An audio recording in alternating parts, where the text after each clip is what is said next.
860 Unexpected. 7. The first thing Xianyi noticed when he walked into the tent was Feng Wu's bloody wrist. What happened? Xianyi cried out. Boss Jun would go berserk if he saw this. Xianyi glared at Feng Sun. What kind of brother are you? Your sister is still bleeding and you're looking after someone else. Like Jun Linyuan, Feng Sun and Xianyi only cared about those they deemed as one of their own. Shi Xian listened in embarrassment, but didn't dare to utter a sound. Feng Sun snapped, What? Xiao Wu's wound hasn't been treated yet. Oh God, I'm such an idiot. Feng Sun forgot all about Gongsun Qing and went to look after Feng Wu. Shi Xian was speechless. 4 hours had passed when Feng Wu woke up again. The sun was setting and the light was fading outside. She looked up to see the concerned expression on Feng Sun's face and his frighteningly bright eyes. What time is it now? Feng Wu asked weakly. It's a little after 5. The sun's almost down. How's Gongsun Qing doing? Feng Sun rolled his eyes at Feng Wu. I'd worry more about myself if I were you. Who the hell is that Gongsun Qing? She's not worthy of your blood. There's greater merit in saving a life than building a great temple. Feng Wu smiled. As a matter of fact, she would never have used her own blood under normal circumstances, but what was happening was anything but normal. Luckily, blood was a renewable resource. I don't care about a stupid temple. You're the world to me. Remember this, nothing is more important than your own life. A smile appeared on Feng Wu's pale face. It feels good to have a big brother. This was the first time that Feng Wu had addressed Feng Sun as her brother. Feng Sun almost blushed. Scratching his head, he said, Well, I'm going to Boss Jun now. I'll come back with something nice for you. Something nice for her? An idea struck Feng Wu. Could Jun Linyuan? In Jun Linyuan's cabin. Boss Jun, you have no idea what Xiao Wu has gone through, Feng Sun said with a long face. She's such a brave girl. She cut her wrist open for another person. The blood gushed out like a fountain. Gosh, I was so frightened. Feng Sun didn't look frightened, but the crown prince blanched a little. It was just that Feng Sun didn't notice.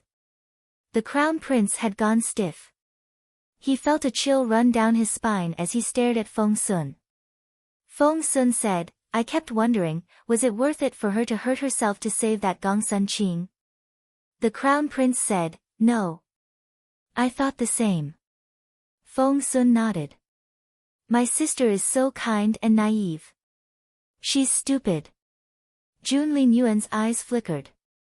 Feng Sun cleared his throat. Well, the girl has lost a lot of blood and she's all dizzy. Boss Jun, do you have any tonics or potions on you that can help her? Feng Sun smiled obsequiously and put an open palm under Jun Linyuan's nose. Jun Linyuan glanced at him, then rose to his feet and walked out with an impassive face. Feng Sun followed him out immediately. Jun Linyuan headed directly for Feng Wu's tent. On their way there, many rose to their feet to show their reverent respect for their crown prince. Have you heard? Feng Wu saved Gongsun Qing's life. 861 Unexpected. 8. And I also heard that Feng Wu cut her wrist open to save Gongsun Qing. Her blood was what stopped Gongsun Qing from dying. Feng Wu did that. I heard it from Shi Xian herself. Shi Xian is Gongsun Qing's best friend and she was there the whole time. She saw it with her own eyes. It has to be true.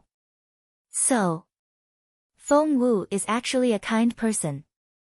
Those on Mu Yaoyao's side couldn't take it anymore and interjected, No, she's not.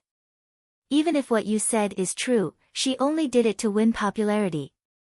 So, you would cut your own wrist to save other people with your own blood to win popularity? That's because Feng Wu is a physician.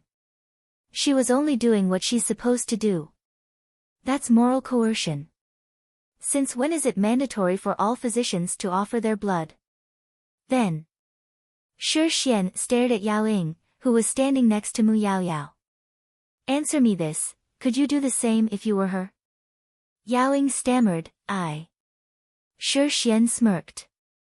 Feng Wu didn't even treat her own wound when she told young Lord Feng to save Sister Qing. Answer me. Could you do the same if you were her? I. Shi Xian went on, I've heard a lot about Feng Wu in the past few days. Everyone's been telling me how impossible she is and how infatuated she is with guys. They made her sound like an idiot and a good-for-nothing. But after observing her myself, why do I get the feeling that she's a worthier friend than a lot of other people? Many pondered Shi Xian's words. Naturally, Jun Linyuan heard the conversation as well. Feng Sun was pleased. They've finally realized how amazing my sister is. I'd say what happened was a blessing in disguise. Xiao Wu turned out to be the winner. You moron. To Jun Linyuan, no fame was remotely as important as Feng Wu's safety. Back in the tent, Feng Wu looked up to find the stunning face of Jun Linyuan, but it didn't bring Feng Wu any joy. Her face only darkened. The atmosphere was rather awkward. Before Feng Sun could smile, Feng Wu rose to her feet and headed for the door. She blurted out when she walked past the crown prince, "Come outside." Her tone was so commanding. Feng Sun jumped. How bold. Had the girl forgotten what happened to Gong Sun Qing? Gong Sun Qing had assumed too much and thought too highly of herself. Look what happened to her. Feng Wu, on the other hand, had just given the crown prince an order. Even His Majesty wouldn't order Boss Jun around. However, Feng Sun was still venting his sarcasm in his head when his boss Jun followed Feng Sun out. Feng Sun was rendered speechless. He looked at Xian Yi in amazement. Xian Yi shrugged. It was so obvious. And this Feng Sun called himself the smartest man in the imperial capital? Next to a high pile of snow. Feng Wu took a deep breath and looked up at Jun Linyuan, who was at least 20 centimeters taller than her. Feng Wu barely reached the crown prince's shoulder. Feng Wu convinced herself that she was still young. She was sure that she could grow up to Jun Linyuan's ear in a few years. But that wasn't the point. Face dark, Feng Wu said in a solemn tone, Jun Linyuan, with everything that has happened, are you still going to deny you're at fault? Jun Linyuan ignored her. He picked up her right hand. 862 Feng Wu is brilliant. 1. Her thin wrist was wrapped in thick layers of gauze. It looked hideous. The look on Jun Linyuan's face was very dangerous. Jun Linyuan. Let go of me. I'm talking to you. Feng Wu struggled. She took a deep breath. I know you're a distinguished figure and that you're expected to look down upon everyone else, but that doesn't give you the right to ignore the lives of others. Fine, you're all-powerful, but that doesn't mean that the weak deserve to die. Gong Sun Qing only spilled a drop of tea on you and you wanted to kill her over such a petty thing. Jun Linyuan, I've never met anyone as cold-blooded as you. After everything Jun Linyuan had put her through over the past few days, Feng Wu had had enough. She blurted everything out without hesitation. Jun Linyuan didn't say anything in response. Instead, he narrowed his eyes and stared at Feng Wu's wounded wrist the whole time. At his side, Feng Wu felt overwhelmed by his intimidating aura. It was hard to breathe. Feng Wu wanted to go on, but Jun Linyuan had picked up her hand and began to examine it. You. Was he even listening? Does it hurt? Before she knew it, Jun Linyuan had removed the gauze and was staring at her mangled wrist. No, not really. This unexpected show of affection gave Feng Wu the creeps. But that didn't last. The next second, Jun Linyuan had wrapped his fingers around Feng Wu's wrist. Do you want to die that badly? Feng Wu stammered, I don't. It's just. This is the last time. Jun Linyuan said in a husky voice, and he squeezed out each word through gritted teeth. I'll kill every single person you save this way. That look in his eyes. It was so malicious. He meant it. There was a gust of wind and the hair on Feng Wu's back stood up. Jun Linyuan then released her wrist. Feng Wu almost lost her balance, and had to lean back on the pile of snow as she gasped for air. Jun Linyuan stared at her for another moment with a gaze as sharp as an eagle's. Only then did he turn around and leave. Feng Wu didn't know what to say. She only realized a moment later that she had been the one to summon the guy out here. She was supposed to tell him off. How did it turn into a lecture for herself? She was so mad. However, Feng Wu's stomach lurched a little when she recalled the look in Jun Linyuan's eyes. She was seldom afraid of someone, but Jun Linyuan did frighten her. Because the guy was unpredictable, had no respect for life, and was capable of doing anything. Xiao Wu, sob, Xiao Wu. A voice rang out a short distance away. Feng Wu's eyes lit up. It was Chaoge. That was her voice. Feng Wu turned around to see Chaoge running toward her. Her face was smeared with dust. Xiao Wu, Chaoge cried out in excitement, but she was limping. Before she could reach Feng Wu, she lost her balance and rolled down the slope. Exasperated, Feng Wu ran over to Chaoge and helped her to her feet. Xiao Wu, sob, Chaoge was thrilled as she hugged Feng Wu. Where have you been? I was looking for you everywhere. Feng Wu rubbed her head. I've been looking for you, too. Why weren't you with them? Them? Mu Yaoyao, Gong Sun Qing, and the others. I don't like any of them. I wanted to find you on my own. Ouch, Chaoge cried out in pain all of a sudden. 863 Feng Wu is brilliant. 2. Feng Wu frowned. Show me. Chaoge chuckled. Don't worry. I'm fine.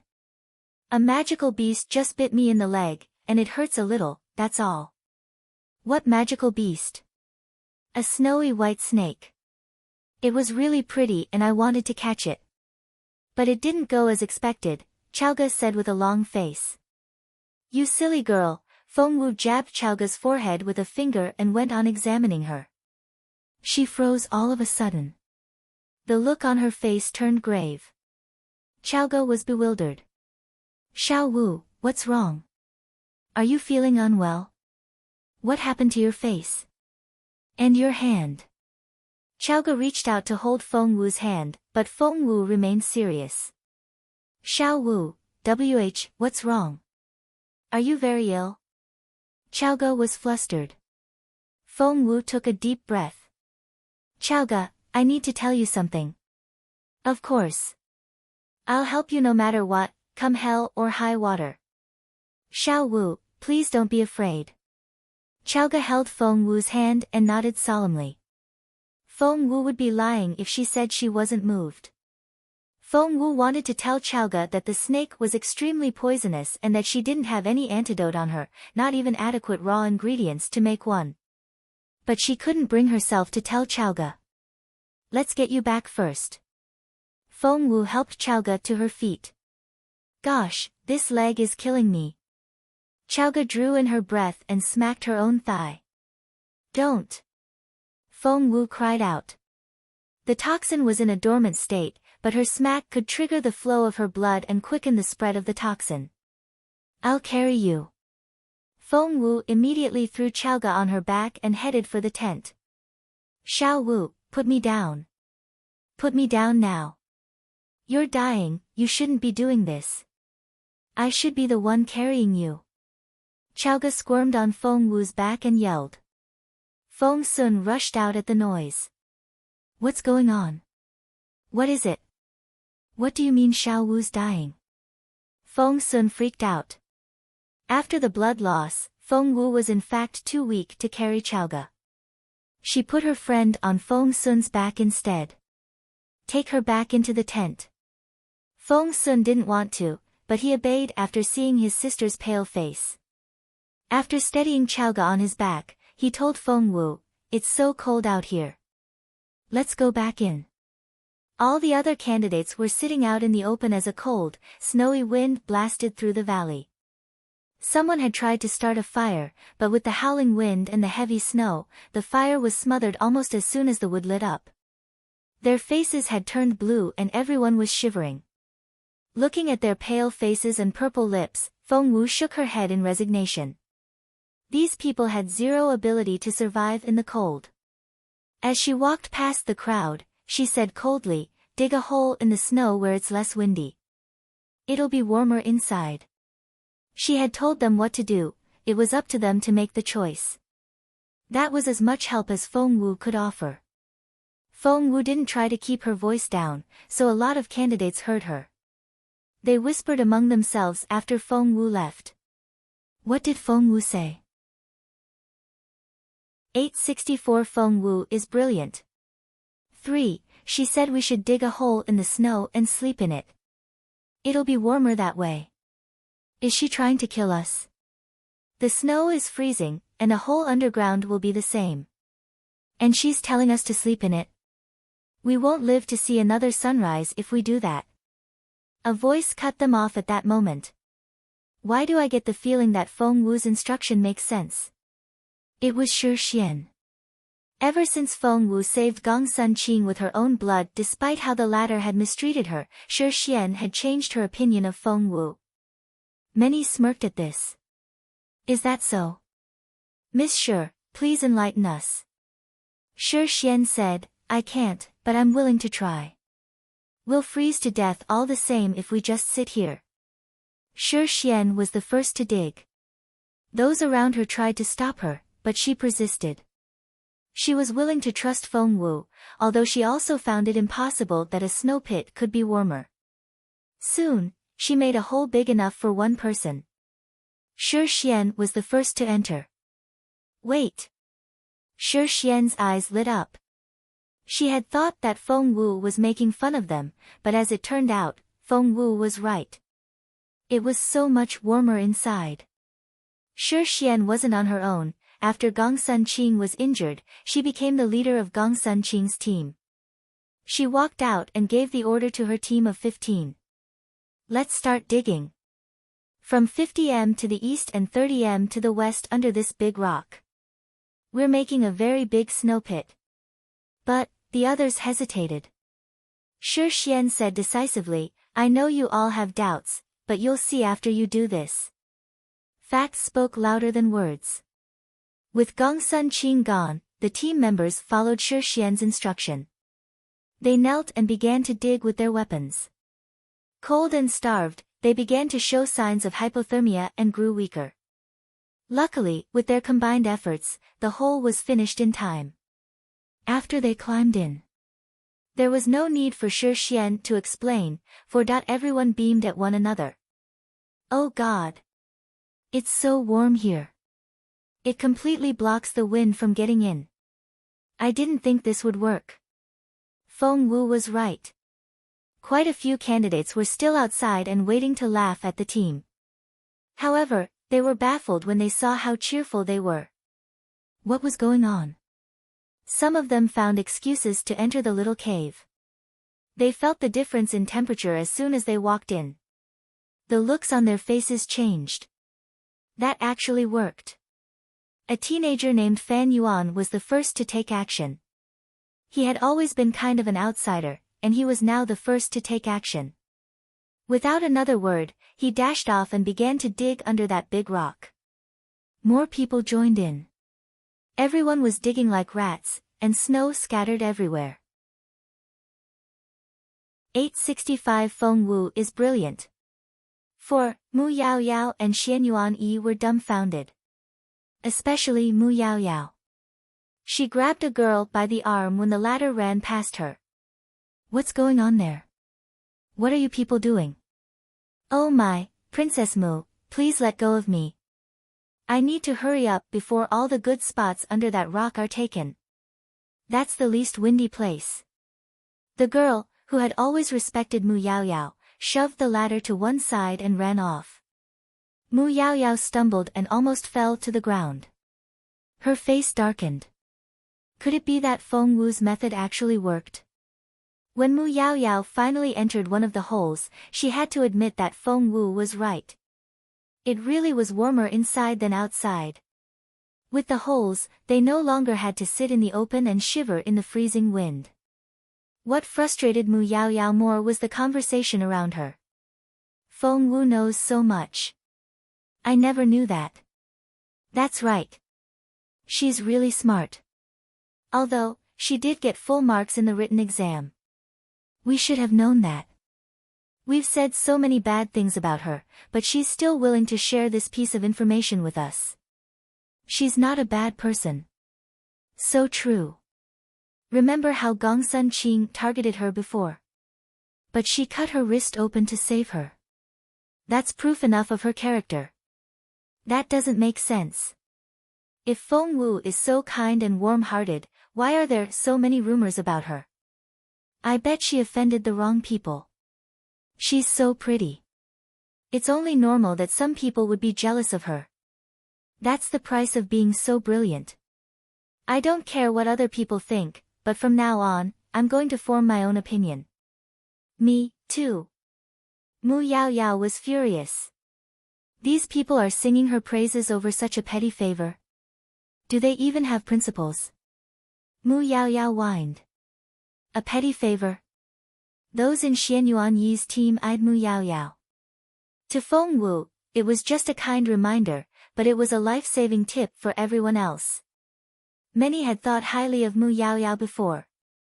The girl came with many flashy tags. As the daughter of Lord Mu and a pupil of Firmament Palace, she had Su Qinghuan the genius girl as her senior sister and the vice principal of Imperial College as her grandfather. Every candidate had wanted to be part of her circle. However, they had a different opinion of her now. Because of her privileged background, Mu Yaoyao had never thought of any of these people as her equal. She was very angry now, not just because of the change in their views about Feng Wu. What was more, because Shi Xian was the first to react, her team had taken the best spot, whereas Mu Yaoyao and Xian Yuanyi's teams had to share what was left. Feng Wu had no idea that her little reminder would change these people's minds so drastically. Although, she probably wouldn't care even if she did know. 3 beds lay side by side in the tent. And 3 patients were on one each. They were Yuminji, Gongsun Qing, and Duan Chaoge. A fire was burning in the brazier. All 3 patients had fallen into a lethargic sleep. Feng Sun was bemused. Why did Duan Chaoge fall asleep so quickly? Feng Wu said gravely, she's not sleeping. 866 Feng Wu is brilliant.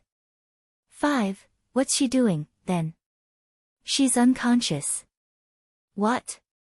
Feng Sun looked shocked. She passed out. That girl is stronger than a calf. How could she pass out? She was bitten by a venomous snake. Once the blade of her dagger was red with heat from the fire, Feng Wu picked the dagger up and pulled up one of Duan Chaoge's legs. Seeing that Feng Sun was still standing there, Feng Wu shook her head. Brother, go fetch me some rocks. Feng Sun was bewildered. How big do you need them? Feng Wu said, the size of baby fists, preferably. What do you need them for? You'll see. Please hurry. Feng Wu cut Feng Sun off before he could ask another question. Get me those rocks and you'll know what they're for. That was all the explanation she was going to give. Feng Sun promptly left the tent. Feng Wu shook her head with a wry smile. She was about to cut one of Chaoge's trouser legs open, and a guy shouldn't be in the room. There would be rumors if they weren't careful. Feng Wu swept her palm across Chaoge's right calf after Feng Sun left the tent. The cloth turned to ash at her touch. And it revealed the wound on Chaoge's calf. The wound had swollen to the size of a peach and looked as if it was ready to burst at any moment. The skin around the wound had turned black and gave off a strange energy as well as a horrible smell. Moreover, a black line had emerged on Chaoge's skin and was moving up her calf. Feng Wu examined it and saw that it had reached as far as Chaoge's thigh. It wouldn't be long before it reached her spine. When that happened, Chaoga would spend the rest of her life in a wheelchair. And she would die when it reached her heart. Feng Wu gritted her teeth. It pained her just to think about it. She tried to find a spot to cut into the wound with the red-hot blade, but shook her head after a moment of hesitation. She couldn't find one. It was easy to release the puss, but not as easy to clear all the toxins from Chaoga's system. Feng Wu had a 90% chance of saving Chaoga if they were outside this place and had full access to all the medicine she needed. However, stranded in this abominable place, that chance had fallen to 50%. If anything unexpected happened during the procedure, Chaoga would die. Taking a deep breath, Feng Wu put the dagger down. If only I had some cleansing bee pills on me, Feng Wu rubbed her forehead. Feng Wu had designed the cleansing bee pill herself, and she knew that it would be the perfect antidote for the red-eyed snake. But where was she supposed to find cleansing bee pills now? She didn't have any on her. You need cleansing bee pills? A voice rang out behind Feng Wu. She turned around to find Xian Yi at the door. Feng Wu asked, "Why are you here?" Xian Yi said, "To bring you the rocks." "Can you tell me what they're for, now?" "Throw them in the brazier." "That's it? How elaborate did you expect it to be?" Feng Wu found Xian Yi's question amusing. Xian Yi shrugged, then tossed a dozen or so rocks of roughly the same small size into the fire. He then turned in Feng Wu's direction. "You need cleansing bee pills. Do you have any?" Feng Wu frowned. "Actually, I do. But I've only got one bottle." Feng Wu was elated. "Give it to me, then." "Why should I?" Crossing his arms, Xian Yi stared at Feng Wu with a half-smile on his face. Feng Wu frowned. "Those aren't exactly expensive pills. You can get a bottle for a coin anywhere outside. But you can't do that here, can you? It's a scarce resource." Xian Yi grinned at Feng Wu. Feng Wu's frown grew bigger. 867 Feng Wu is brilliant. 6. Why did she get the feeling that Xian Yi was behaving differently today? And did he seem more talkative than usual? Feng Wu said, "I'll pay you 100-fold." Xian Yi chuckled. "Little Feng Wu, do you think I'm in need of small change like that?" Taking a deep breath, Feng Wu looked into his eyes. "Chaoga is mortally wounded and she needs those cleansing bee pills, which you don't really need at the moment. Please let me use them. I'll owe you a big favor." Xian Yi only smiled, but wouldn't reply. Feng Wu darted a look at the tent entrance. Xian Yi said casually, "Feng Sun has gone to His Royal Highness and won't be back for a while. So, you came prepared." Putting the dagger away, Feng Wu stared at Xian Yi. "We'll talk outside." Holding his sword between his crossed arms, Xian Yi followed Feng Wu out. Once they walked behind an ice wall, Feng Wu narrowed her eyes in an intimidating manner. "Xian II, speak your mind." She stared at him. Feng Wu believed that she knew Xian Yi well enough to know that he wouldn't turn away from the wounded. It was obvious that he had his own reasons. "It's nothing, really. I can tell there's something behind it." "Just say it." "I won't put it that way. You sent Feng Sun off on purpose before coming to me and you're using cleansing bee pills as bait. If that's not deliberate, I don't know what is." "Well," Xian Yi rubbed his nose. "You've been acting strangely these days. What's going on?" Feng Wu narrowed her eyes and looked Xian Yi up and down. "No, I haven't." Xian Yi didn't sound so sure. "You used to be as prim as an old man. What happened? You're all nosy and meddling." Xian Yi looked embarrassed. He then stared at Feng Wu. "Do you want those cleansing bee pills or not?" Feng Wu said, "Tell me what's on your mind." Xian Yi rubbed his nose again. Feng Wu's intense gaze made him fidget a little.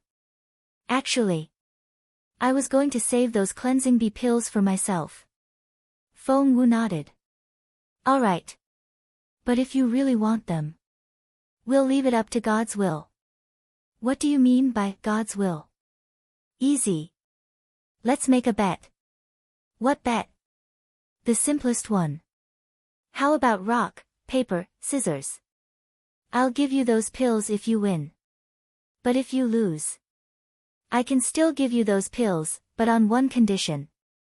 Feng Wu smiled a little. There we go. Xian Yi lowered his head and whispered something in Feng Wu's ear. Feng Wu's face darkened immediately. What's that supposed to mean? She flared up. Xian Yi shrugged. You heard me. It's up to you whether to take the offer or not. In Xian Yi's hand was that bottle of cleansing bee pills, which cost next to nothing in the outside world, but was invaluable here. Feng Wu took a deep breath. What will you get out of this? Nothing. Feng Wu was torn inside, for that offer was so. She felt like freaking out just thinking about it. You can always say no. Xian Yi turned to leave. Wait. Feng Wu called after Xian Yi. The teenager smiled a little. Fine. All right. Feng Wu ground her teeth. Her top priority now was Chaoga. If that wound was left untreated and something else unexpected happened, Feng Wu couldn't take that risk. 868 Feng Wu is brilliant. 7. Xian Yi secretly let out a breath of relief when he heard Feng Wu's reply.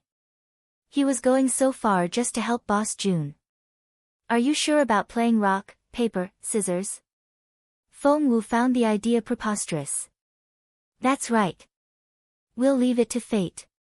Xian II, you really have nothing better to do, don't you? We don't have much to do around here anyway, do we? Feng Wu asked, so, best of 3 wins. Xian Yi said, no, let's get it over with in one go. Get what over with? Hey, what secret are the two of you keeping from me? Feng Wu and Xian Yi jumped at the sudden voice. Feng Sun. The teenager eyed the two of them suspiciously. Since when are you so close? Feng Wu snapped, Xian II here is so bored that he wants to play rock, paper, scissors. You have time to do that? Feng Sun rolled his eyes. With everything that was going on in the campsite, all the candidates were on edge, not to mention that people were cold and starving. And these two were playing rock, paper, scissors here. Good, you can be our judge. Xian Yi then turned to Feng Wu. Let's stand back to back and raise our right hands. We'll move at the same time. Sounds fair. Feng Wu nodded. All right. The guy had the cleansing bee pills and he was the one to call the shots. 3, 2, 1. They showed their hands at the same time. Without seeing each other's faces, it was really all down to luck. Little Feng Wu, you're so lousy. He's scissors and you're paper. You lost. Feng Sun cried out. Feng Wu didn't know what to say. Xian Yi stuffed the bottle of pills into Feng Wu's hand, then whispered in her ear, be sure to come tonight. He left after that. Feng Wu had never looked so conflicted. Feng Sun was bewildered. What did he just tell you? Feng Wu said, nothing. And what's with that look on your face? It's the losing face. Feng Sun said, all right. I can't believe that Xian II. He tricked my sister. He couldn't lose. Feng Wu asked, how so? Don't you know? Know what? Feng Sun sighed. Xian Yi has this ability, he can read other people's minds when he makes contact with them. Feng Wu didn't know what to say. That explained everything. No wonder he wanted to stand with their backs against each other. That Xian Yi. He was going to give her those pills no matter what. Why did he go through that extra step? Why did you tell me? Feng Wu glared at Feng Sun. Feng Sun grinned. You wouldn't have taken the bet if I told you, would you? Plus, you're always so sure of yourself, it feels nice to see you get tricked for a change. You. Speaking of which, what did you bet on? Cleansing bee pills. They're for Chalga. Rubbing his chin, Feng Sun eyed Feng Wu suspiciously. Why do I feel that there's more to it? Are you two planning something behind my back? I'm not telling you. Feng Wu turned to leave in frustration. Feng Sun followed her. Hey, little Feng Wu, I'm your brother. Feng Wu glared at him. Is that why you just helped that guy to trick me? Feng Sun rubbed his nose. With cleansing bee pills, Feng Wu could operate on Chalga. Take those rocks out of the fire, wrap them in fish skin, and bring them to me, Feng Wu instructed Feng Sun, before she cut Chalga's skin open. 869 Feng Wu is brilliant. 8. Why do we need to wrap the rocks in fish skin? Feng Sun was confused. However, when Feng Wu began to put the wrapped rocks around Chalga, Feng Sun saw the light.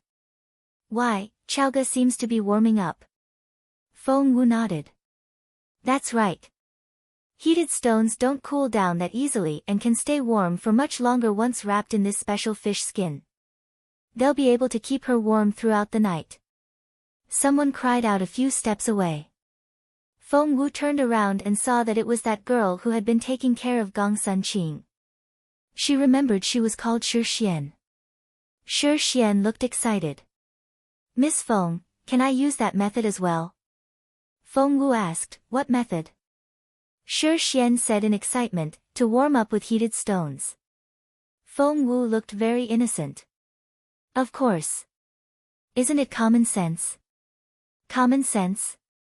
Shi Xian and Feng Sun exchanged looks. They had never heard about such common sense. Feng Sun was thrilled.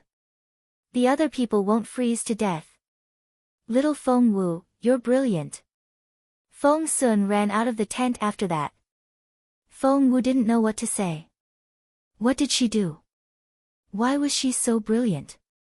After treating Chalga, Feng Wu checked the sky outside and saw that it was about time. She was conflicted. Should she keep her promise with Xian Yi? If she didn't go, she could almost see Xian Yi sneering at her. But if she did go, it would be so humiliating. But one had to always honor a bet, no matter how hard it would be. She had her principles. All right. Feng Wu took a deep breath. So be it. It wasn't like she was going to do it again. Taking off the white apron which she had worn for the operation, she tossed it aside and marched out of the tent. All the candidates were sleeping in their holes and the campsite was empty.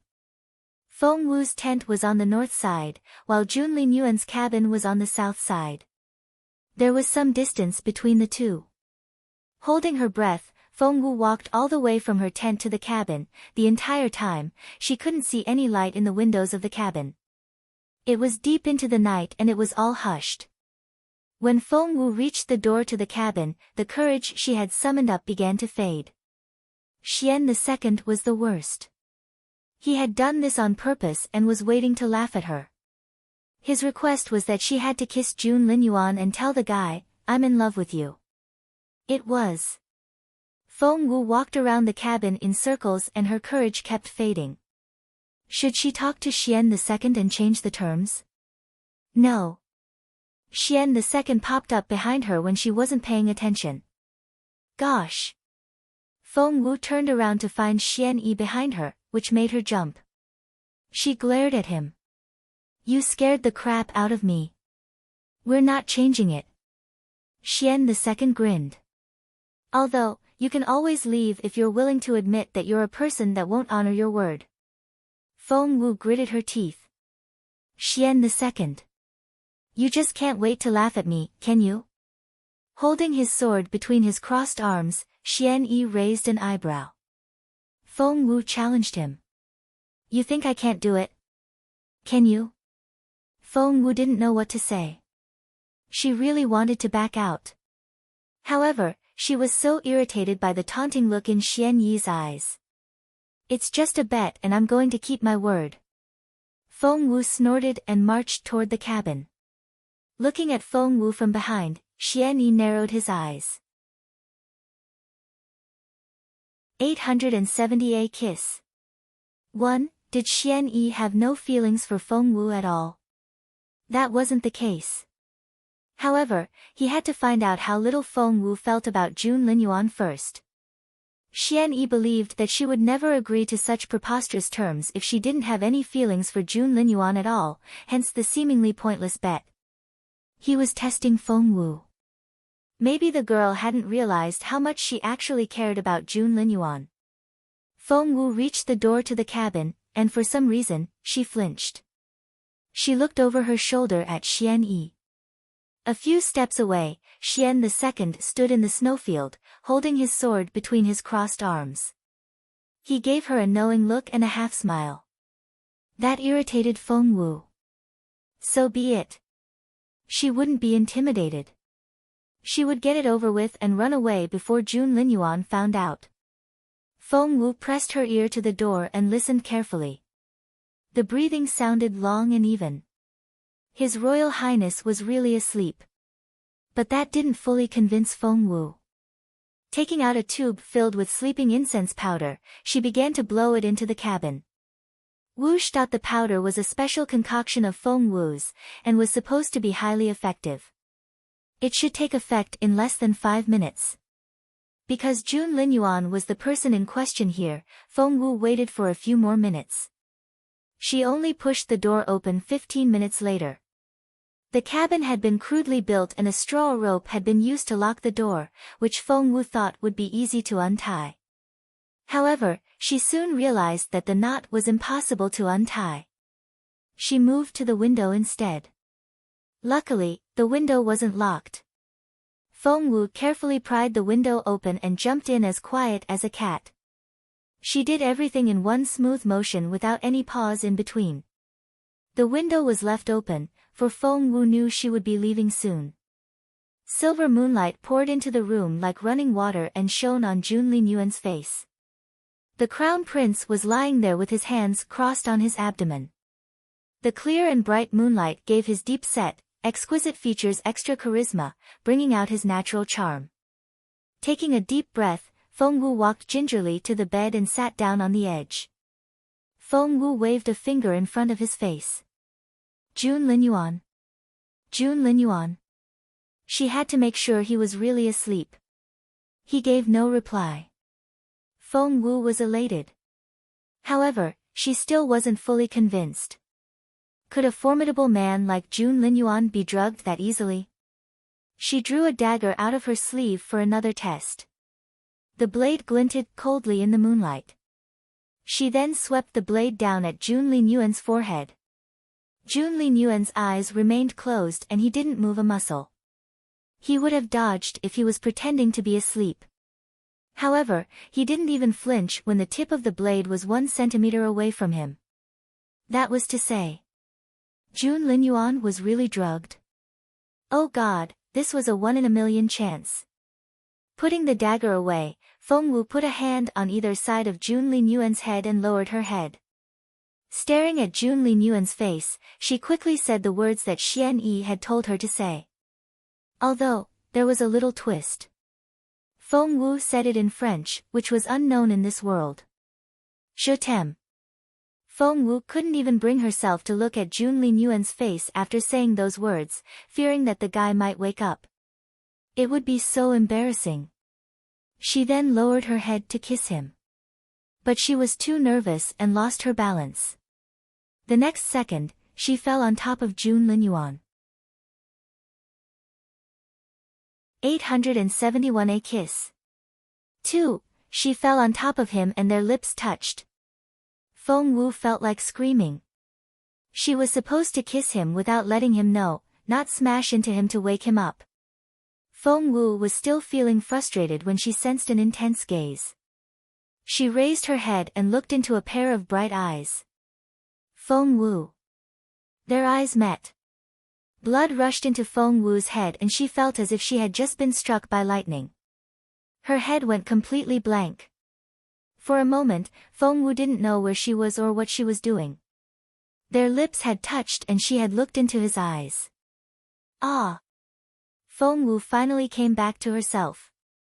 Shoving Jun Linyuan away, she jumped out of the window and disappeared into the night. She was soon nowhere to be seen. Jun Linyuan didn't know what to say. In the dark, he touched his thin lips and smiled. Little Feng Wu, I finally know what you want. Feng Wu ran all the way back to her tent and closed the door loudly behind her as she gasped for breath. She couldn't get the image out of her head. It was so embarrassing. How could she wake Jun Linyuan up?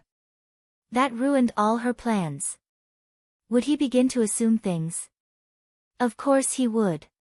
She had drugged him in the middle of the night before climbing into his room and kissing him. Feng Wu smacked her own head in frustration. Feng Wu, you're the dumbest person in the world.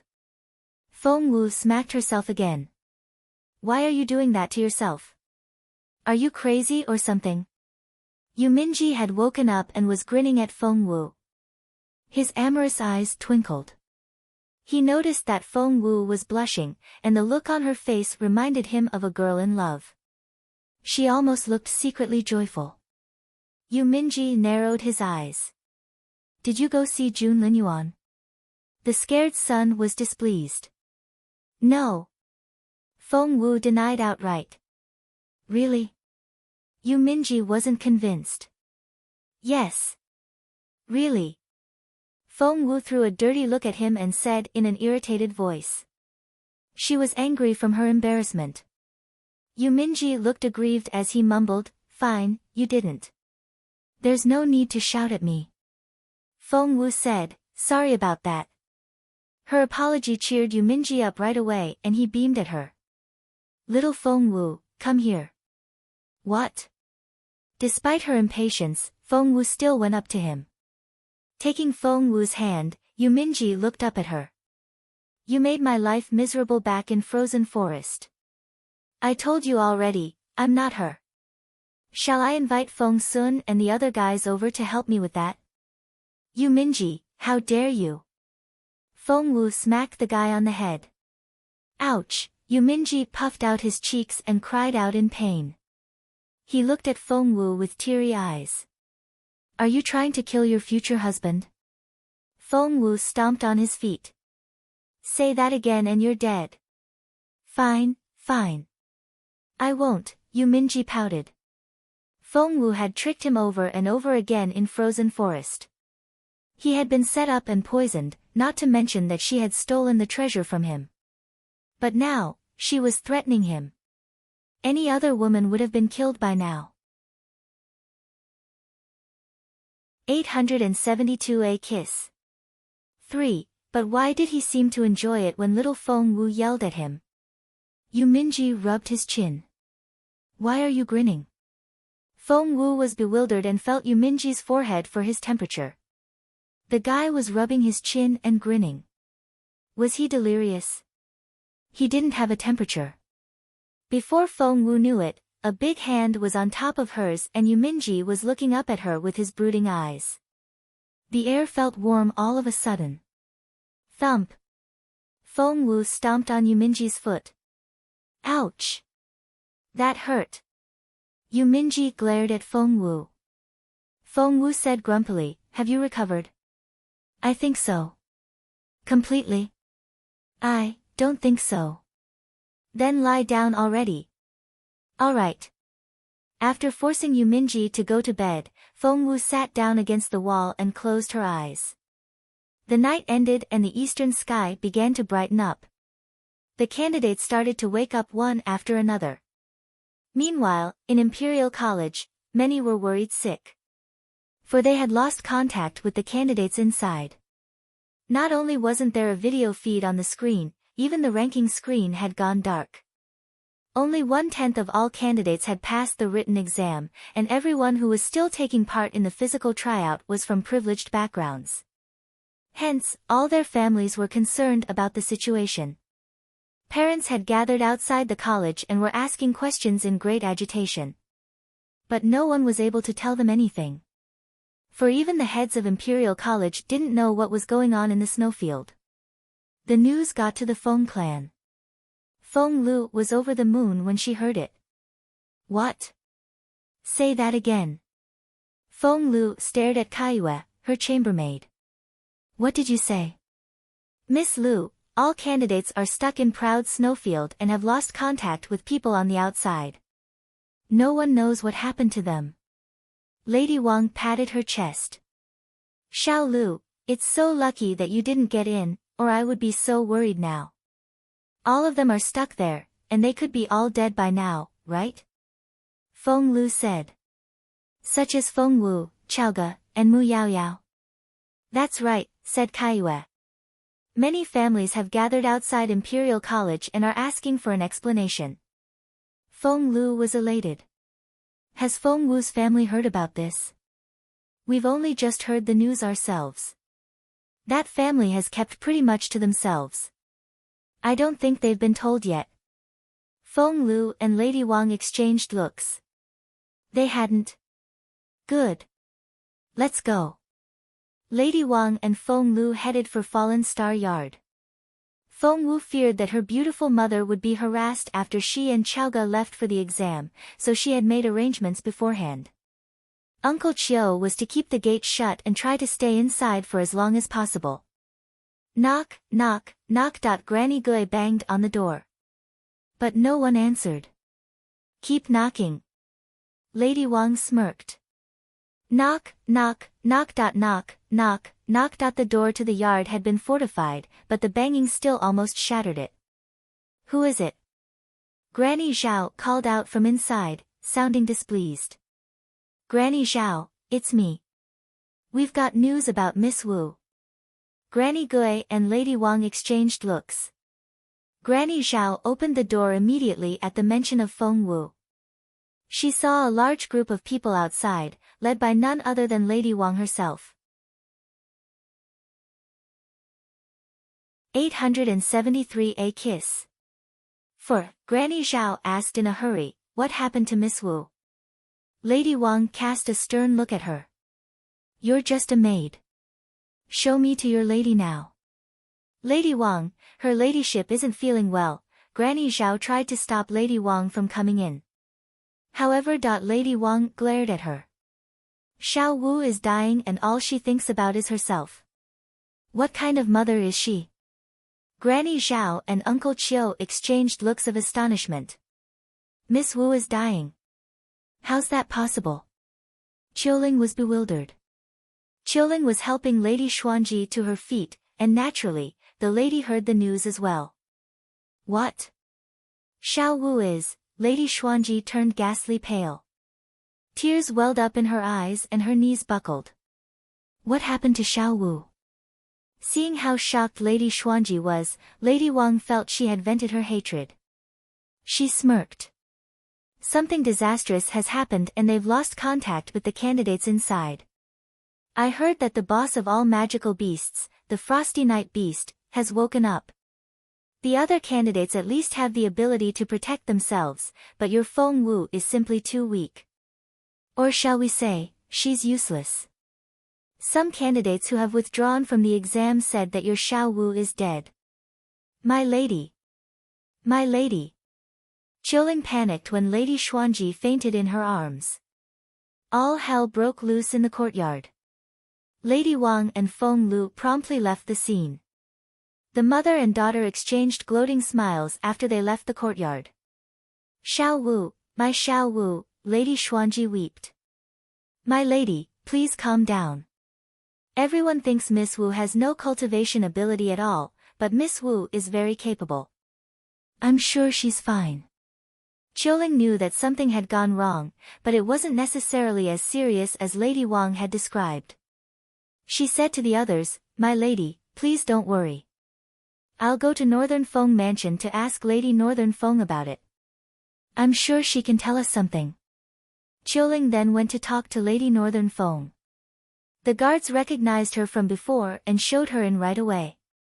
Qiuling told Lady Northern Feng what happened. Lady Wang frowned. Lady Wang told you that? Qiuling nodded with a serious look on her face. Nonsense. Lady Northern Feng smacked her hand on the table. Something happened, which is why His Majesty sent His Royal Highness and Asun in to protect the candidates.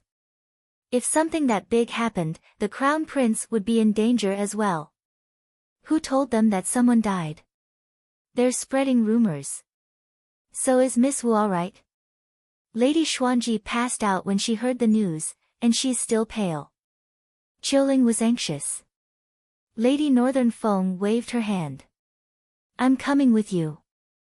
She arrived at Fallen Star Yard to find Lady Wang sitting next to Lady Xuanji's bed while holding the latter's hand. There was a faint sad look on Lady Wang's face. Sister-in-law, I've sent people out to ask around. Xiao Wu is really gone. I'm here to offer my condolences. Please take care of yourself. Lady Xuanji flared up and shoved Lady Wang away. You're a bad person. Go away. I'm not talking to you. Lady Wang looked pleased, but before she could go on, Lady Wang, I see you have nothing better to do these days. Are you having fun upsetting Lady Xuanji? Lady Northern Feng snorted. 874 A Kiss.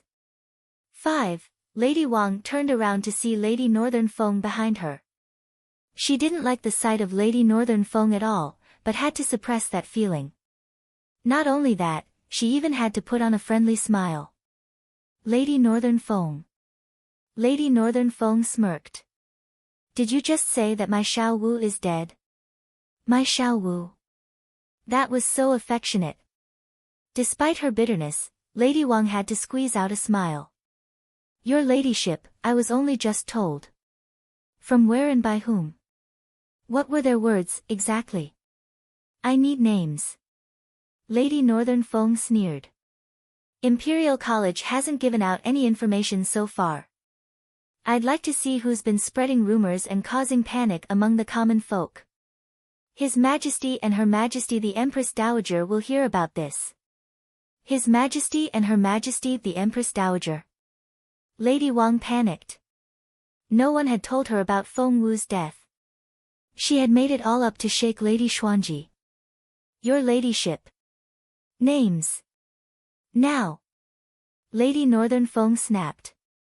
Instantly, the temperature in the room seemed to drop. Lady Wang shuddered inwardly. Granny Tao, Lady Northern Feng's maid, fetched a writing brush and ink, and set them in front of Lady Wang. She then unscrolled some paper, dipped the writing brush in the ink, then handed it to Lady Wang. There you go. Lady Wang didn't know what to do. Anything she wrote down now would become evidence.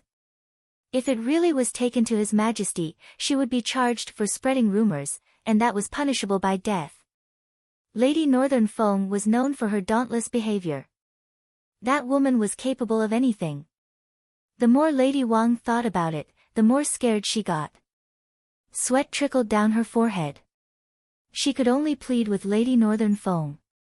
Your ladyship, I heard it from one of the maids. Which maid? Her name is Kaiyue. Where is Kaiyue? Kaiyue was shivering from head to toe already. She collapsed to the ground at Lady Northern Feng's voice. Granny Tao, take the girl next door and record down everything she says. Lady Northern Feng smirked. Granny Tao took Kaiyue away as if she was picking up a chicken. After that, Lady Northern Feng darted a glance at Lady Wang. Now, Lady Wang, tell me exactly what rumor Kaiyue told you. This had turned into an interrogation. Lady Wang flared up. Lady Northern Feng, are you questioning me now? My husband may not be as influential as yours, but he's at least the minister of the Ministry of Official Personnel. Please show me some respect. Lady Northern Feng scoffed at her words. Your husband's position is the only reason that you're being questioned here instead of at the Ministry of Punishments. You. Lady Wang's heart sank. It was just a little gossip. Could it be that serious? You have 10 seconds. After that, I'll leave things in the hands of the Ministry of Punishments. Lady Northern Feng snorted. His Majesty wants the name of the person that started the rumors. Lady Wang, was it you? Lady Wang blanched. Right at that moment. Smack. Ah. Smack. Ah. She heard the sound of whipping and wailing next door. Needless to say, Granny Tao was interrogating Kaiyue. Soon, the granny came back with a piece of paper. Lady Northern Feng took a look and glanced at Lady Wang with a half-smile.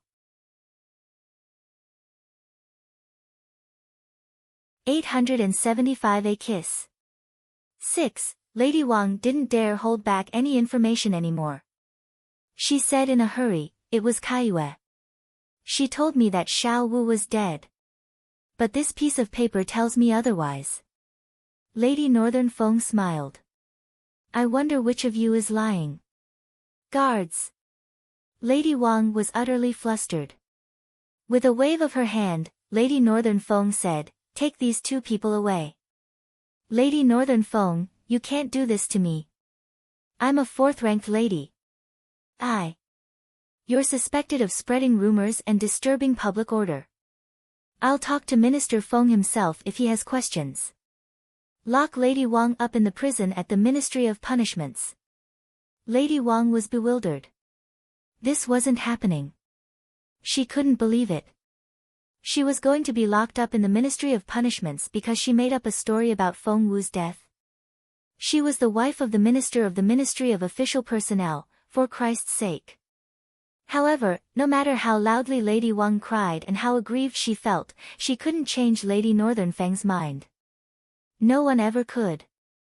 Seeing her mother being taken away, Feng Lu slipped away without a word.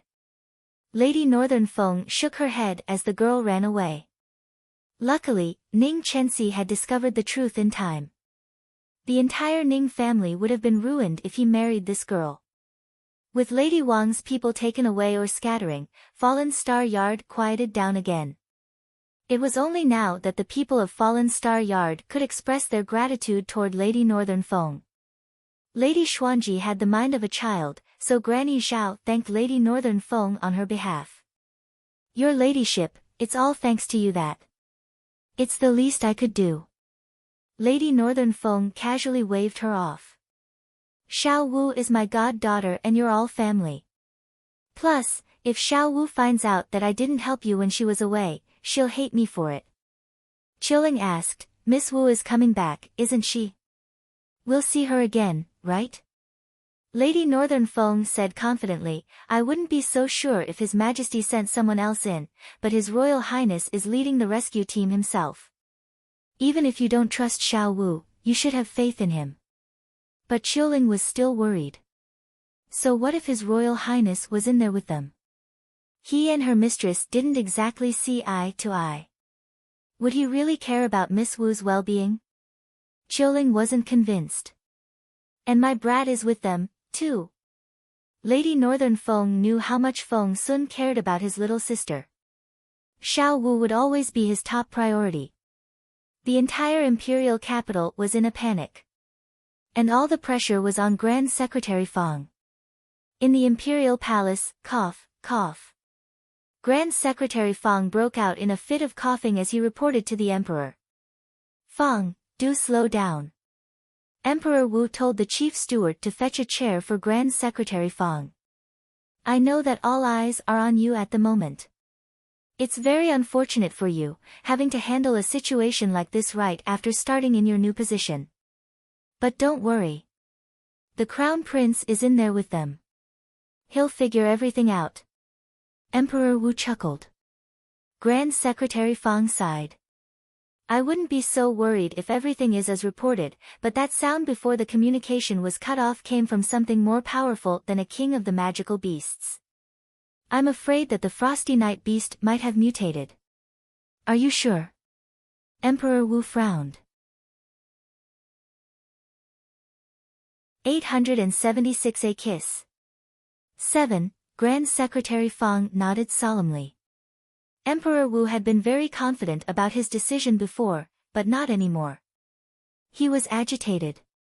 Crossing his hands behind his back, he walked back and forth in the study.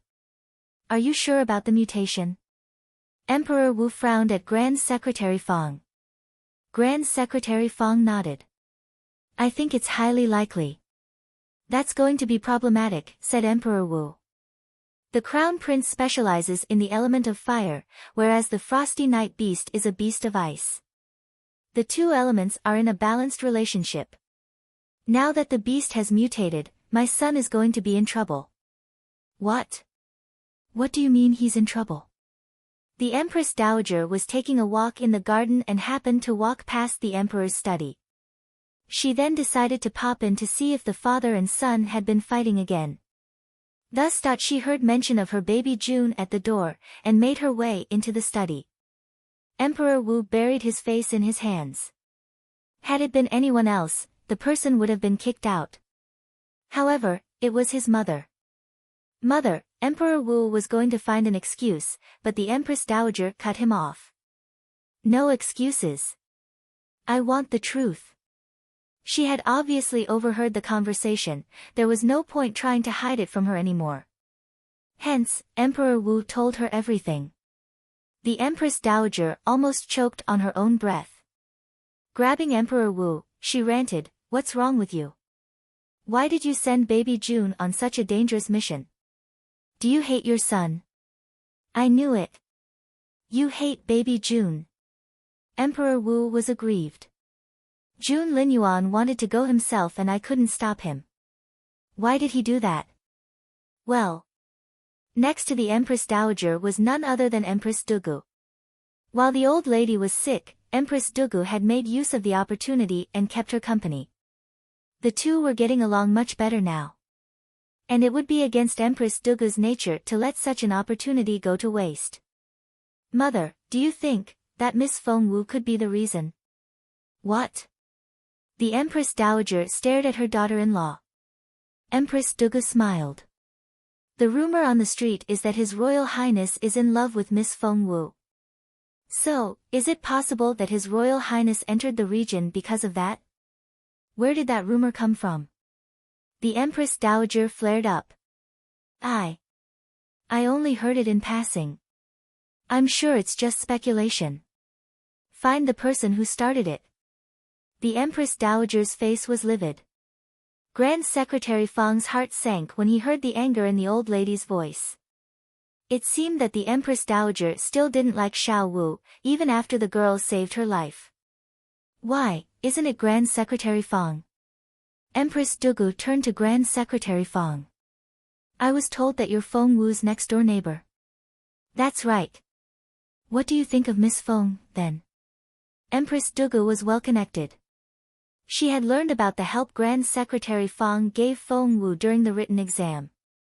Therefore, she had said that to make the Empress Dowager aware of the relationship between Grand Secretary Fang and Feng Wu, so that the old lady would find Grand Secretary Fang untrustworthy.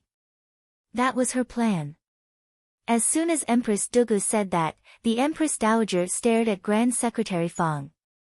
Fang, you've known Feng Wu for very long, then? Grand Secretary Fang sighed inwardly, but only cupped his hands at the Empress Dowager. Your Majesty, Xiao Wu is a modest and kind girl. Her cultivation doesn't stand out, but her formation and medical skills. 877 A Kiss. 8. Empress Dugu went on, wait. Grand Secretary Fang, did you just call Miss Feng Wu modest and kind? But from what I heard, she was a bully during the physical tryout and ruined someone's face. She ruined someone's face? The Empress Dowager was shocked. That's right, said Empress Dugu. And I heard that there was more than one person. The victims were all pretty girls who were quite capable in their cultivation skills. Sigh. Is Feng Wu jealous of others after losing her own ability? Irked, Grand Secretary Fang became much more serious when he said, one shouldn't take rumors seriously. Empress Dugu was going to retort when Grand Secretary Fang casually said, moreover, it's common knowledge that Feng Wu has no cultivation ability. How can she bully other candidates, let alone ruin their faces? Well, she could have an accomplice. Who knows? Empress Dugu chuckled. Emperor Wu interjected, that's enough.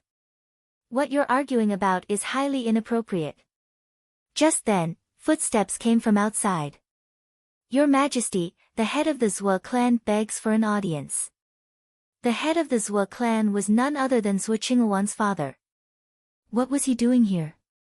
Grand Secretary Feng suddenly had a bad feeling about this. At the same time, the sky had cleared in proud snowfield and the snow had stopped, but it was much colder. All the candidates drew in their breaths after they walked out of their little caves. It's freezing. Why is it much colder, even after the sun is out? Oh God, we'd have frozen to death if we stayed outside last night. We're so fortunate to have Feng Wu. She told us to hide in the holes we dug. Otherwise, all of us would be dead by now. Miss Feng Wu taught us more than that. She also told us to keep warm with heated stones. Mu Yaoyao woke up to such a conversation, and her face darkened right away. She had been the center of all the attention before, but now. The others weren't exactly impolite to her, but they obviously had more respect for Feng Wu now, and Mu Yaoyao found that unacceptable. By the way, where's Miss Feng? I'd like to thank her in person. Look, Miss Feng has come out. However, a gust of wind swept across the campsite and they were going to talk to Feng Wu. It was freezing. They turned to see the crown prince behind them. Wrapped in a thick cape, the teenager looked majestic and authoritative. He gave off an intimidating air. Right now, he was headed for Feng Wu's tent, eyes fixed in front of him. No. Everyone's stomachs lurched. The crown prince looked like he was going to arrest someone. Who else could it be? Was Feng Wu going to be in trouble? Before, everyone would have taken pleasure in Feng Wu's predicament. But now, they weren't heartless people. Feng Wu had saved Gongsun Qing with her own blood, and taught them the trick with the snow caves and heated stones. They couldn't even bring themselves to say anything bad about Feng Wu, let alone stand around when the girl was about to get into trouble. What should we do now? Many candidates were flustered.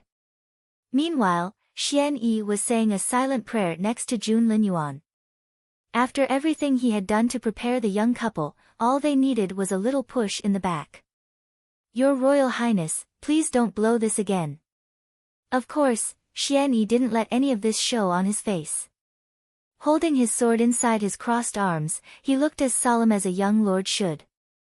The crown prince kept his gaze on Feng Wu the entire time.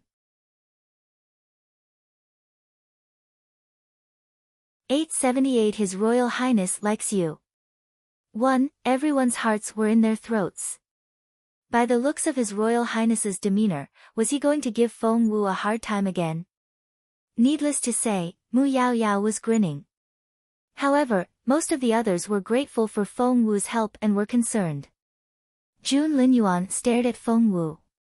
His eyes flickered, his face was impassive, and he pursed his lips. Feng Wu's stomach lurched.